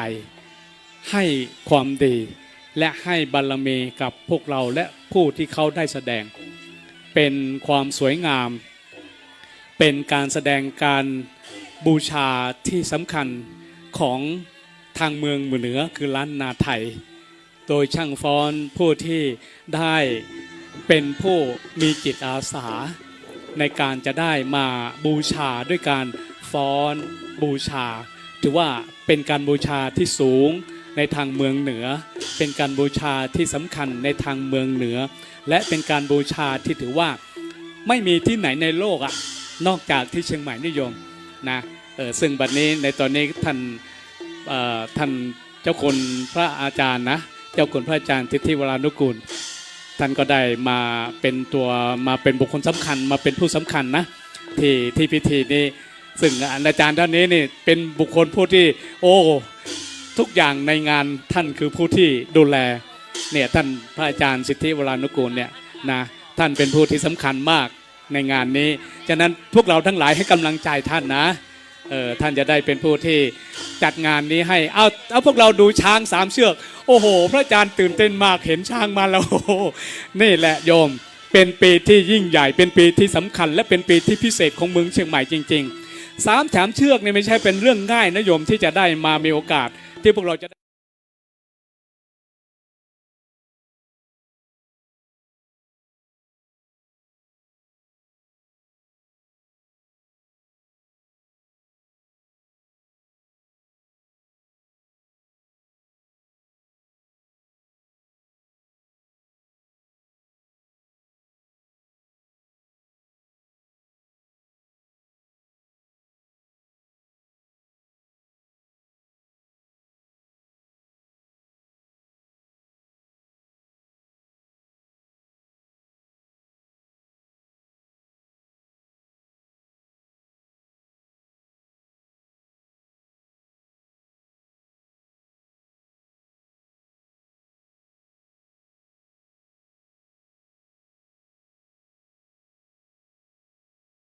พระ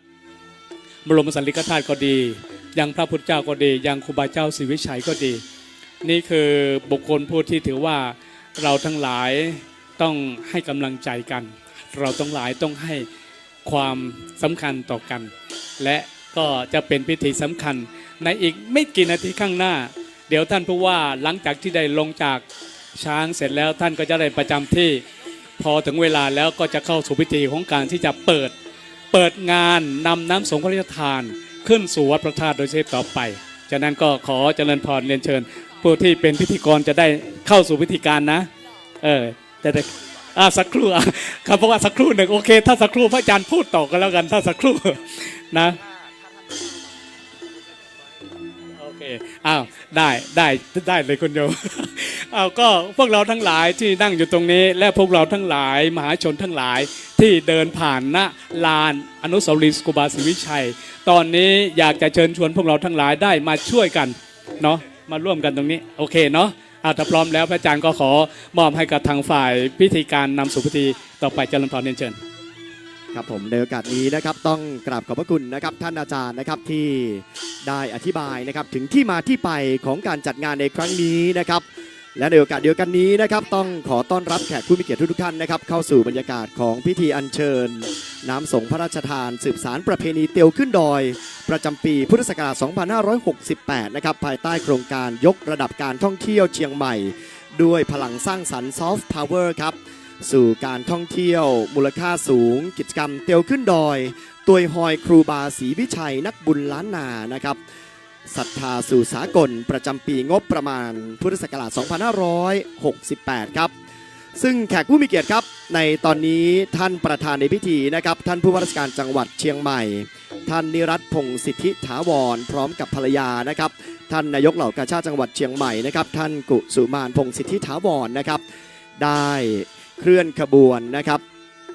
อัญเชิญน้ำสงฆ์พระราชทานนะครับจากศาลาธรรมมหาวิทยาลัยเชียงใหม่นะครับมายังสถานที่แห่งนี้เป็นที่เรียบร้อยแล้วนะครับนั่นก็คืออนุสาวรีย์ครูบาศรีวิชัยนะครับหลังจากที่ได้เคลื่อนขบวนมาถึงอนุสาวรีย์ครูบาศรีวิชัยแห่งนี้เป็นที่เรียบร้อยแล้วนะครับท่านประธานในพิธีท่านผู้ว่าราชการจังหวัดเชียงใหม่นะครับได้รับนะครับในส่วนของน้ำสงฆ์พระราชทานนะครับขึ้นรถบุษบกนะครับเป็นที่เรียบร้อยแล้วเพื่อเตรียมความพร้อมสำหรับนะครับการแห่ขบวนนำน้ำสงฆ์พระราชทานณจุดนี้นะครับบริเวณลานอนุสาวรีย์ครูบาศรีวิชัยขึ้นสู่วัดพระธาตุดอยสุเทพราชวรวิหารนะครับหลังจากที่ท่านประธานของเรานะครับได้นำน้ำสงฆ์พระราชทานขึ้นบนรถบุษบกเป็นที่เรียบร้อยแล้วตอนนี้นะครับท่านประธานในพิธีนะครับก็จะได้มาประจำที่นั่งรับรองนะครับเพื่อเตรียมความพร้อมสำหรับพิธีการในช่วงต่อไปนะครับ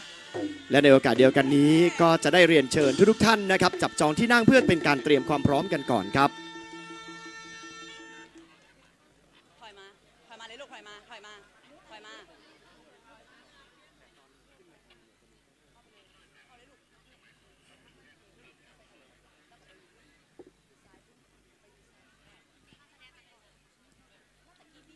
เอาละครับสำหรับในช่วงนี้นะครับก็จะได้ขอต้อนรับนะครับท่านประธานในพิธีและแขกผู้มีเกียรติทุกท่านนะครับหัวหน้าส่วนราชการทุกภาคส่วนพี่ๆสื่อมวลชนนะครับเข้าสู่บรรยากาศของพิธีอัญเชิญน้ำสงฆ์พระราชทานสืบสารประเพณีเตียวขึ้นดอยประจำปีพุทธศักราช 2568 ครับภายใต้โครงการยกระดับการท่องเที่ยวเชียงใหม่ด้วยพลังสร้างสรรค์ซอฟต์พาวเวอร์สู่การท่องเที่ยวมูลค่าสูงนะครับกิจกรรมเตียวขึ้นดอยตัวยฮอยครูบาศรีวิชัยนักบุญแห่งล้านนาศรัทธาสู่สากลนะครับประจำปีงบประมาณพุทธศักราช 2568 ครับซึ่งเรามีกิจกรรมขึ้นนะครับตั้งแต่ช่วงเช้าของวันนี้นะครับและเมื่อสักครู่นี้นะครับช่วงเย็นที่ผ่านมาท่านประธานในพิธีของเรานะครับก็ได้ร่วมประกอบพิธีสำคัญเพื่อความเป็นสิริมงคลนะครับที่บริเวณมหาวิทยาลัยเชียงใหม่นะครับที่ศาลาธรรมนะครับก่อนที่จะได้เคลื่อนขบวนนะครับนำน้ำสงฆ์พระราชทานขึ้นมานะครับอยู่บริเวณด้านบนรถบุษบกนะครับบริเวณด้านหน้าลานอนุสาวรีย์ครูบาศรีวิชัยแห่งนี้ซึ่งตอนนี้นะครับหัวหน้าส่วนราชการทุกภาคส่วนนะครับก็ได้ร่วมเดินทางเพื่อมาร่วมประกอบพิธีสำคัญในวันนี้ไปพร้อมๆกันนะครับหลังจากที่หลายๆท่านนะครับได้เคลื่อนขบวนนะครับมาถึงลานอนุสาวรีย์ครูบาศรีวิชัยแห่งนี้เป็นที่เรียบร้อยแล้วเรียนเชิญทุกท่านนะครับจับจองที่นั่งเพื่อเตรียมตัวและก็เตรียมความพร้อมนะครับอีกสักครู่หนึ่งนะครับเราก็จะมีพิธีการเล็กๆน้อยๆนะครับเกิดขึ้นณสถานที่แห่งนี้ก่อนที่ขบวนรถบุษบกนะครับพร้อมกับพลังชาวไทยพ่อแม่พี่น้องชาวเชียงใหม่รวมถึงหลายๆท่านที่เดินทางมาจากทั่วทุกสารทิศของประเทศไทยนะครับเพื่อมาร่วมประเพณีเตียวขึ้นดอยในปีนี้นะครับจะได้เดินทางนะครับไปพร้อมๆกันนะครับ ไปยังวัดพระธาตุดอยสุเทพราชวรวิหารนะครับซึ่งกิจกรรมในวันนี้ถือว่าเป็นภาพที่น่าประทับใจอย่างยิ่งนะครับของปวงชนชาวไทยที่มาอยู่พร้อมกันนะครับณจังหวัดเชียงใหม่แห่งนี้ครับและแขกผู้มีเกียรติครับบัดนี้ได้เวลาเป็นสมควรแล้วนะครับก่อนที่ผมจะได้นำทุกท่านเข้าสู่พิธีการด้านบนเวทีแห่งนี้ในค่ำคืนนี้ครับคณะผู้จัดงานของเราได้จัดเตรียมการแสดงศิลปะวัฒนธรรมไว้1ชุดครับเพื่อเป็นการต้อนรับแขกผู้มีเกียรติทุกท่านและบัดนี้การแสดงศิลปะวัฒนธรรมของเราพร้อมแล้วขอเสียงปรบมือและไปรับชมการแสดงที่สวยสดงดงามพร้อมๆกันครับเชิญรับชมครับ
และแขกผู้มีเกียรติครับขอเสียงปรบมือดังๆอีกสักครั้งหนึ่งนะครับและนี่ก็คือการแสดงศิลปะวัฒนธรรมนะครับแบบล้านนาเชียงใหม่นะครับเป็นการแสดงที่สวยสดงดงามนะครับเพื่อต้อนรับแขกผู้มีเกียรติทุกท่านนะครับที่อยู่ภายในงานของเราในครั้งนี้ครับ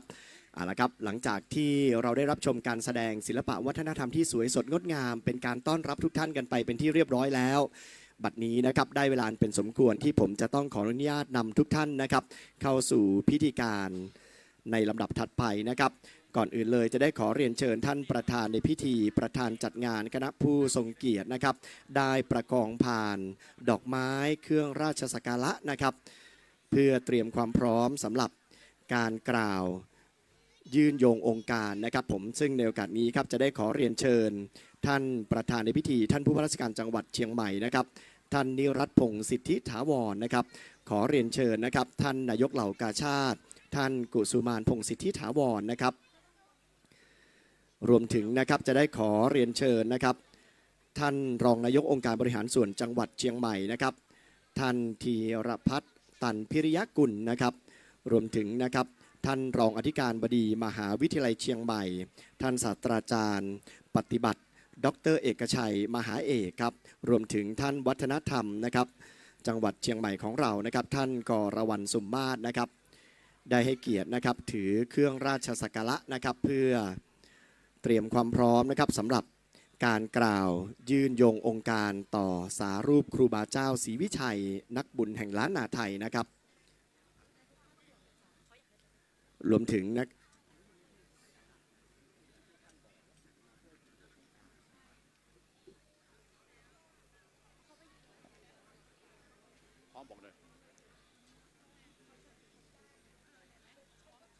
เอาละครับรวมถึงนะครับหัวหน้าส่วนราชการทุกภาคส่วนนะครับที่อยู่บริเวณลานอนุสาวรีย์ครูบาศรีวิชัยแห่งนี้นะครับ1 2 3 4 1 2 3และในโอกาสนี้นะครับก็จะได้ขอเรียนเชิญท่านอาจารย์วรรลบนามวงพรหมนะครับได้ให้เกียรตินะครับนำกล่าวยื่นโยงองค์การต่อสารูปครูบาเจ้าศรีวิชัยนักบุญแห่งล้านนาไทยกราบเรียนเชิญครับสาธุสาธุโอกาสศิริวิชยมหาเทโรอะหังวันทามิศิลสาคาแด่สารูปแห่งครูบาเจ้าศรีวิชัยตนวิเศษเหตุว่าจะในวันนี้ก็เป็นวันดีสีบ่เศร้าเป็นวันที่ศรัทธาผู้ค้าตั้งหลายตั้งยิ่งใจน้อยใหญ่พร้อมเพียงไขว้สมโภทานจิตประสานตั้งด้วยต่างชูช่วยประเพณีด้วยมงคลมงคลดีทีเลิศล้ำพำว่าเป็นวันประวีณีเตวขึ้นดอยสุเทพเจ้าอันเป็นจิตเก่าฮีดเก่าเบิ่นลานเหิงเบิ่นนานก่อน19แต่พญากืนพัดเวียนมาครบไขว้ได้654 ปีองค์พระบาทสมเด็จพระเจ้าอยู่หัวทรงมีพระราชศรัทธาได้นำน้ำส่งพระราชทานเพื่อน้ำสุคนตถาลาสงน้ำพระบรมธาตุเจ้าตามแบบเบาโบราณผู้ค้าตั้งหลายตั้งข้าราชการน้อยใหญ่ประชาชนเจ้าเชียงใหม่ทั่วทิศาฝูงอาณาประชาลาทุกเหตุห้องต้องประเทศไทยจึงได้ร่วมจิตร่วมใจกันตั้งภายในและภายนอกภายในนั้นไม่มีพระเดชพระคุณหลวงพ่อพระธรรมเสนาบดีเจ้าอาวาสวัดพระธาตุเจ้าดอยสุเทพราชวรวิหารผลแห่งห้องไปนอกนั้นไม่มีท่านดิรัตคงสิทธิถาวรผู้ว่าราชการจังหวัดเชียงใหม่และคุณนายกเหล่ากาชาติจังหวัดเชียงใหม่พร้อมถึงนายธีรพัฒน์ตันพิริยากุลรองนายกองค์การบริหารส่วนจังหวัดเชียงใหม่ท่านศาสตราจารย์ปฏิบัติ ดร.เอกชัยมหาเอกรองอธิการบดีมหาวิทยาลัยเชียงใหม่นอกนั้นก็มีท่านกนกวรรณสุมาศวัฒนธรรมจังหวัดเชียงใหม่และท่านอาลีพันจันทร์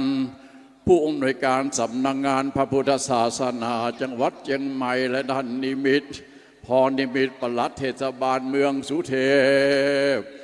พร้อมถึงนางสาวกฤษพรเวโรที่ปรึกษาประธานกรรมาธิการศาสนาศิลปวัฒนธรรมสภาผู้แทนราษฎรและประชาสัมพันธ์จังหวัดเชียงใหม่เป็นอาทิพร้อมศรัทธาประชาชนจึงมีใจกุศลนำส่งน้ำขึ้นไปส่งวัดพระธาตุเจ้าดอยสุเทพอันเป็นอันจักใดนิมนต์สารูปครูบาเจ้าศรีวิจัยองค์เป็นเก้าเงาซึ่งเป็นประธานสร้างต่างขึ้นดอยสุเทพจนสำเร็จลุล่วงเมื่อปีพุทธศักราช 2477 ถึง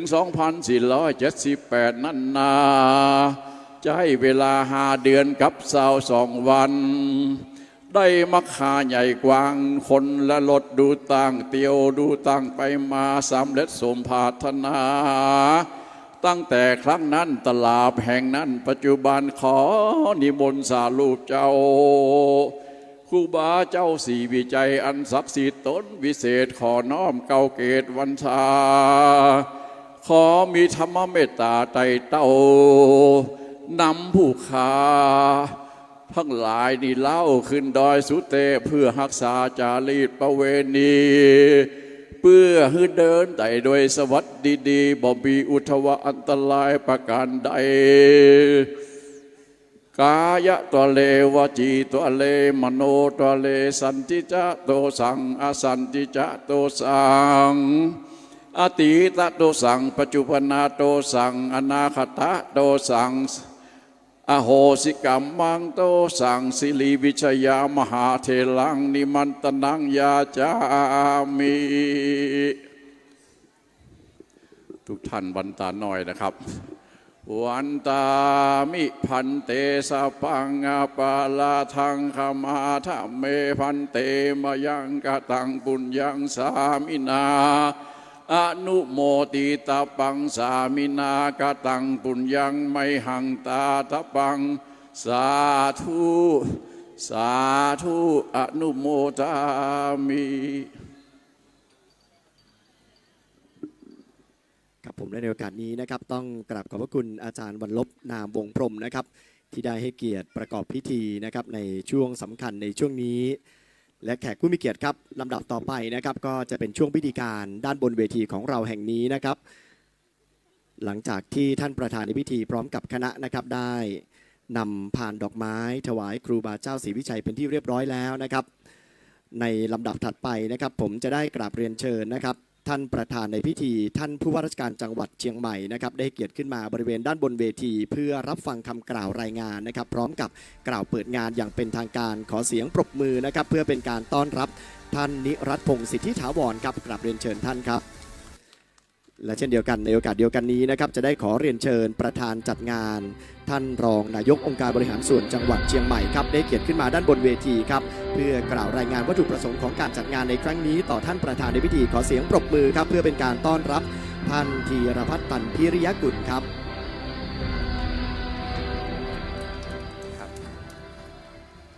เรียนท่านผู้ว่าราชการจังหวัดเชียงใหม่ประธานในพิธีที่เคารพกระผมนายธีรพัฒน์ตันพิริยกุลรองนายกองค์การบริหารส่วนจังหวัดเชียงใหม่ในนามของคณะกรรมการจัดงานไหว้สาปารมีพระบรมธาตุดอยสุเทพประจำปี 2568 ขอกราบขอบคุณท่านเป็นอย่างสูงที่ได้ให้เกียรติเป็นประธานในพิธีถวายน้ำส่งพระราชทานพระบรมธาตุดอยสุเทพในวันนี้วัดพระธาตุดอยสุเทพราชวรวิหารตั้งอยู่บนดอยสุเทพมีพระบรมธาตุที่ศักดิ์สิทธิ์และสวยงามเป็นปูชนียสถานที่เป็นศูนย์รวมจิตใจของพุทธศาสนิกชนและเป็นสถานที่ท่องเที่ยวที่สำคัญของประเทศไทยแห่งหนึ่งทุกวันขึ้น14ค่ำเดือน8เหนือหรือคืนวันก่อนวิสาขบูชา1วันก็คือในวันนี้นะครับประชาชนชาวล้านนาไทยจะพร้อมใจกันเดินขึ้นดอยเพื่อร่วมถวายเครื่องสักการะและส่งน้ำพระธาตุในวันวิสาขบูชาเป็นประจำทุกปีและได้ปฏิบัติต่อเนื่องกันมาช้านาน จนเป็นประเพณีที่สำคัญของจังหวัดเชียงใหม่ และในปีพุทธศักราช 2543 พระบาทสมเด็จพระปรเมนทรรามาธิบดีศรีสินธรมหาวชิราลงกรณ์พระวชิรเกล้าเจ้าอยู่หัวได้พระราชทานน้ำสงฆ์ถวายพระบรมธาตุพร้อมกันนี้สมเด็จพระบรมราชินีได้ทรงพระราชทานผ้าไตรจำนวน10 ไตรนับเป็นพระมหากรุณาธิคุณยิ่งเพื่อให้การอัญเชิญน้ำสงฆ์พระบรมธาตุและผ้าไตรพระราชทานขึ้นไปถวายพระบรมธาตุอย่างสมพระเกียรติเพื่อส่งเสริมประเพณีเตียวขึ้นดอยและเป็นการส่งเสริมการท่องเที่ยวของจังหวัดเชียงใหม่จึงมีการจัดงานไหว้สาปารมีพระบรมธาตุดอยสุเทพถวายน้ำส่งพระราชทานสืบสานประเพณีเตียวขึ้นดอยซึ่งได้จัดต่อเนื่องกันมาเป็นประจำในทุกปีโดยในปีนี้นับเป็นปีที่ 22ในแต่ละปีจะมีศรัทธาประชาชนร่วมสืบสานประเพณีเตียวขึ้นดอยเป็นจำนวนมากซึ่งจะเริ่มตั้งแต่ลานครูบาศรีวิชัย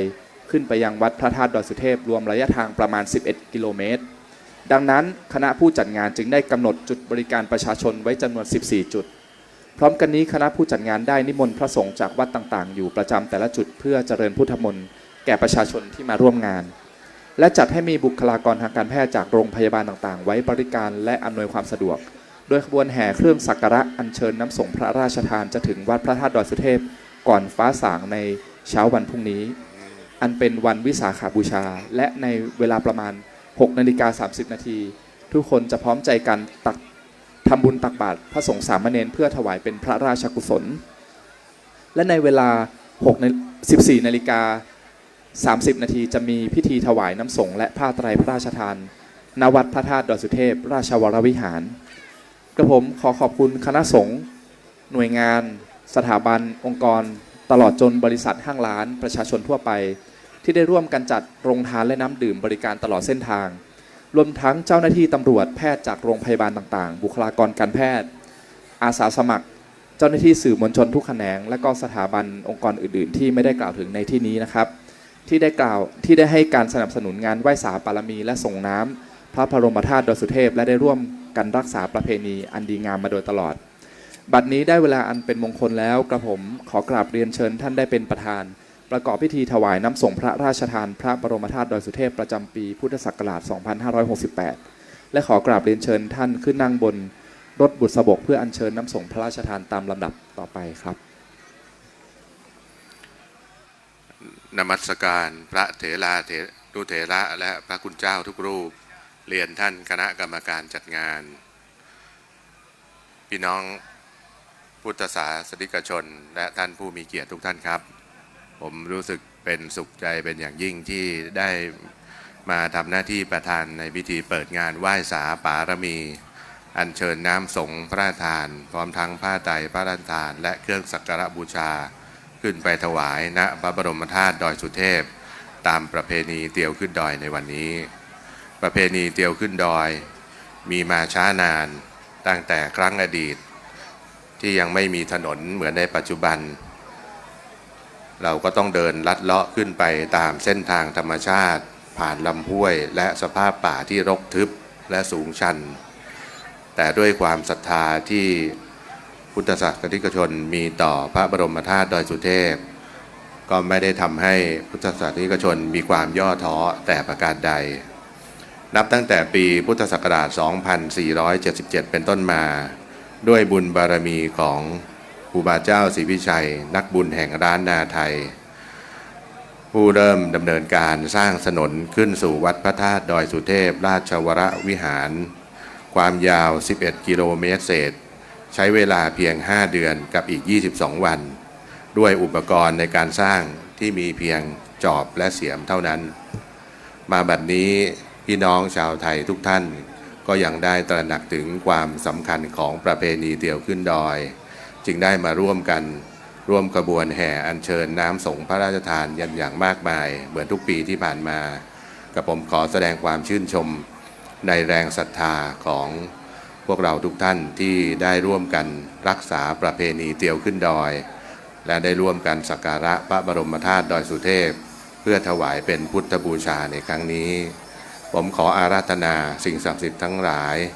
ในสากลจักรวาลอันมีพระบรมธาตุดอยสุเทพเป็นที่ตั้งและขออนุภาพแห่งเมตตาบารมีของครูบาเจ้าศรีวิชัย ตลอดจนกุศลบุญบารมี ที่ทุกท่านได้ร่วมกระทำในครั้งนี้จงคุ้มครองพี่น้องประชาชนคนเชียงใหม่ ทุกคนและขอเป็นพลังใจส่งผลดลบันดาลให้พุทธศาสนิกชนที่มาร่วมกันเตี่ยวขึ้นดอยขอให้ท่านเตี่ยวขึ้นดอยด้วยความปลอดภัยไร้อุปสรรคทั้งปวงและขอให้ทุกท่านเจริญด้วยเกียรติยศปรากฏด้วยเกียรติคุณสมบูรณ์พูนผลในสิ่งอันพึงปรารถนาทุกประการบัดนี้ได้เวลาอันเป็นอุดมมงคลแล้วกับผมขอเปิดพิธีอัญเชิญน้ำส่งพระราชทานและผ้าไตรพระราชทานพร้อมทั้งเครื่องสักการะบูชาสืบสารประเพณีเตี่ยวขึ้นดอยประจำปีพุทธศักราช 2568 และบัดนี้ครับและแขกผู้มีเกียรติครับขอเสียงปรบมือดังๆอีกสักครั้งหนึ่งนะครับกราบขอบพระคุณท่านผู้ว่าราชการจังหวัดเชียงใหม่นะครับที่ได้เกียรติขึ้นมากล่าวเปิดงานครับลำดับถัดไปนะครับผมจะได้ขอเรียนเชิญท่านประธานในพิธีนะครับบริเวณด้านหน้านะครับเพื่อที่จะได้ร่วมกันนะครับทำสัญลักษณ์ในการตีคล้องใจนะครับหรือว่าตีก้องใจนะครับเรียนเชิญท่านประธานของเรานะครับบริเวณด้า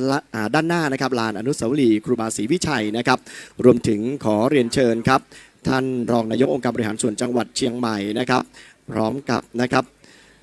ขอเรียนเชิญนะครับท่านนายกเหล่ากาชาตินะครับท่านกุสุมานพงศิทธิถาวรนะครับท่านรองอธิการบดีมหาวิทยาลัยเชียงใหม่นะครับศาสตราจารย์ปฏิบัติดร.เอกชัยมหาเอกครับรวมถึงท่านวัฒนธรรมจังหวัดเชียงใหม่นะครับท่านกรวรรณสุมมาศนะครับและก็หัวหน้าส่วนราชการทุกภาคส่วนนะครับได้ประจำจุดนะครับเพื่อที่เราจะได้ทำสัญลักษณ์นะครับเปิดงานอย่างเป็นทางการไปพร้อมๆกันนะครับและในโอกาสนี้ก็จะได้กราบเรียนเชิญพี่ๆสื่อมวลชนนะครับได้ร่วมกันเก็บภาพความประทับใจนะครับรวมถึงนะครับขอเรียนเชิญนะครับนางสาวเชียงใหม่ประจำปี 2568 นะครับได้ส่งมอบนะครับคล้องนะครับให้กับท่านประธานในพิธีนะครับซึ่งในวันนี้ท่านประธานของเรานะครับจะได้หุ้มใจตีก้องใจนะครับดังๆทั้งหมด9 ครั้งด้วยกันนะครับเพื่อเป็นสัญลักษณ์ในการเปิดงานอย่างเป็นทางการและแขกผู้มีเกียรติครับถ้าหากว่าทุกท่านพร้อมแล้วนะครับก็จะได้เรียนเชิญทุกท่านนะครับได้ร่วมนับถอยหลังไปพร้อมๆกันครับโดยให้สัญญาณเริ่มต้นที่5 4 3 2 1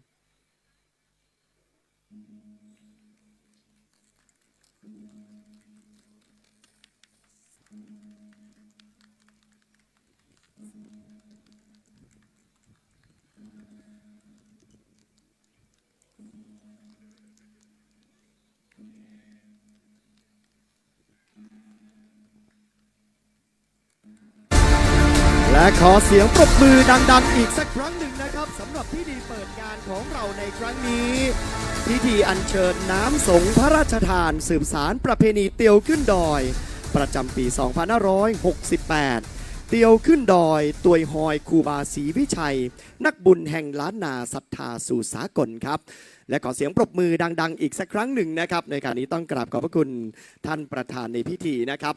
หลังจากที่ท่านประธานของเราได้กล่าวเปิดงานและทำสัญลักษณ์เปิดงานอย่างเป็นทางการกันไปเป็นที่เรียบร้อยแล้วนะครับในโอกาสนี้ก็จะได้เรียนเชิญท่านประธานในพิธีนะครับได้ประจำนะครับที่รถบุษบกนะครับเพื่อที่จะได้อัญเชิญน้ำสงฆ์พระราชทานนะครับเคลื่อนขบวนนะครับออกจากลานอนุสาวรีย์ครูบาศรีวิชัยแห่งนี้ขึ้นสู่วัดพระธาตุดอยสุเทพราชวรวิหารไปพร้อมๆกันนะครับซึ่งก็จะได้เรียนเชิญแขกผู้มีเกียรติทุกท่านนะครับหัวหน้าส่วนราชการทุกภาคส่วนนะครับได้รวมนะครับเก็บภาพความประทับใจบริเวณด้านหน้ารถบุษบกของเรานะครับก่อนที่จะได้เคลื่อนขบวนนะครับผมขึ้นสู่บริเวณวัดพระธาตุดอยสุเทพราชวรวิหารนะครับซึ่งภาพนี้ก็จะเป็นภาพที่สวยงามและน่าประทับใจอย่างยิ่งเลยทีเดียวนะครับสำหรับประเพณีเตียวขึ้นดอยของพ่อแม่พี่น้องชาวเชียงใหม่ในปีนี้นะครับซึ่งจะเห็นได้ว่าตั้งแต่ช่วงหัวค่ำนะครับเรามีพี่น้องชาวไทยและก็ชาวต่างชาตินะครับได้ให้ความสนใจสำหรับประเพณีเตียวขึ้นดอยของเราที่ได้มีการจัดทำขึ้นมาเป็นประจำในทุกๆปีนะครับ ก็จะเห็นได้ว่ามีหลาย ๆ ท่านให้ความสนใจและก็ได้มาร่วมกิจกรรมในปีนี้อย่างอุ่นหนาฝาคลั่งนะครับเป็นภาพที่น่าประทับใจและเป็นภาพที่ทำให้พ่อแม่พี่น้องชาวเชียงใหม่ของเฮาคู่คนนะครับได้รู้สึกประทับใจและมีความสุขเป็นอย่างยิ่งซึ่งแขกผู้มีเกียรติครับในช่วงนี้ท่านประธานในพิธีท่านผู้ว่าราชการจังหวัดเชียงใหม่นะครับท่านนิรัตพงศ์สิทธิถาวรนะครับก็ได้ขึ้นประจำที่นั่งบนรถบุษบกนะครับหลังจากที่ได้ให้เกียรติกล่าวเปิดงานอย่างเป็นทางการนะครับในตอนนี้ท่านก็จะได้นำน้ำสงฆ์พระราชทานนะครับเคลื่อนขบวนออกจากลานอนุสาวรีย์ครูบาศรีวิชัยขึ้นสู่วัดพระธาตุดอยสุเทพราชวรวิหารพร้อมกับประสบนิกรชาวไทยนะครับโอ้โหเรียกได้ว่ามากันเยอะแยะมากมายเลยทีเดียวไม่ว่าจะเป็นพ่อแม่พี่น้องต่างภาคเหนือของเฮานะครับโดยได้รับการต้อนรับจากพ่อแม่พี่น้องชาวเชียงใหม่นะครับเป็นเจ้าบ้านที่ดีนะครับต้อนรับแขกผู้มีเกียรติทุกท่านนะครับและตอนนี้ขบวนรถบุษบกก็พร้อมแล้วนะครับที่จะได้เคลื่อนขบวนนำน้ำสงฆ์พระราชทานนะครับขึ้นสู่วัดพระธาตุดอยสุเทพราชวรวิหาร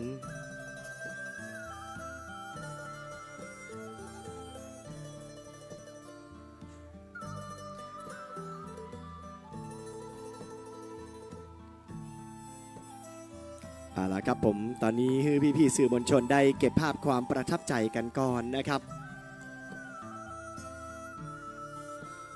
และแขกผู้มีเกียรติครับขอเสียงปรบมือดังๆอีกสักครั้งหนึ่งนะครับในโอกาสนี้ต้องกราบขอบพระคุณนะครับท่านประธานในพิธีท่านผู้ว่าราชการจังหวัดเชียงใหม่นะครับท่านนิรัตพงศ์สิทธิถาวรที่ได้ให้เกียรติมาเป็นประธานนะครับขอกราบขอบพระคุณนะครับประธานจัดงานท่านรองนายกองค์การบริหารส่วนจังหวัดเชียงใหม่นะครับท่านธีรพัฒน์ตันพิริยกุลนะครับกราบขอบพระคุณหัวหน้าส่วนราชการทุกภาคส่วนนะครับพี่ๆสื่อมวลชนและแขกผู้มีเกียรติทุกท่านนะครับบัดนี้พิธีอัญเชิญน้ำสงฆ์พระราชทานสืบสารประเพณีเตียวขึ้นดอยประจำปี 2568 นะครับก็ได้เริ่มต้นขึ้นนะครับเป็นที่เรียบร้อยแล้วเหมือนที่ท่านประธานได้กล่าวไว้นะครับขอให้ทุกท่านนะครับได้ประสบความสำเร็จนะครับและก็บรรลุเป้าหมายนะครับตามที่ตั้งใจไว้ในวันสำคัญวันนี้สำหรับผมจิตรศรีจันดรครับวันนี้หมดหน้าที่ลงเป็นที่เรียบร้อยแล้วนะครับเรียนเชิญทุกท่านตามอัธยาศัยและกราบขอบพระคุณแขกผู้มีเกียรติทุกท่านอีกครั้งหนึ่งครับขอบคุณและสวัสดีครับ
เส้นทางแห่งศรัทธา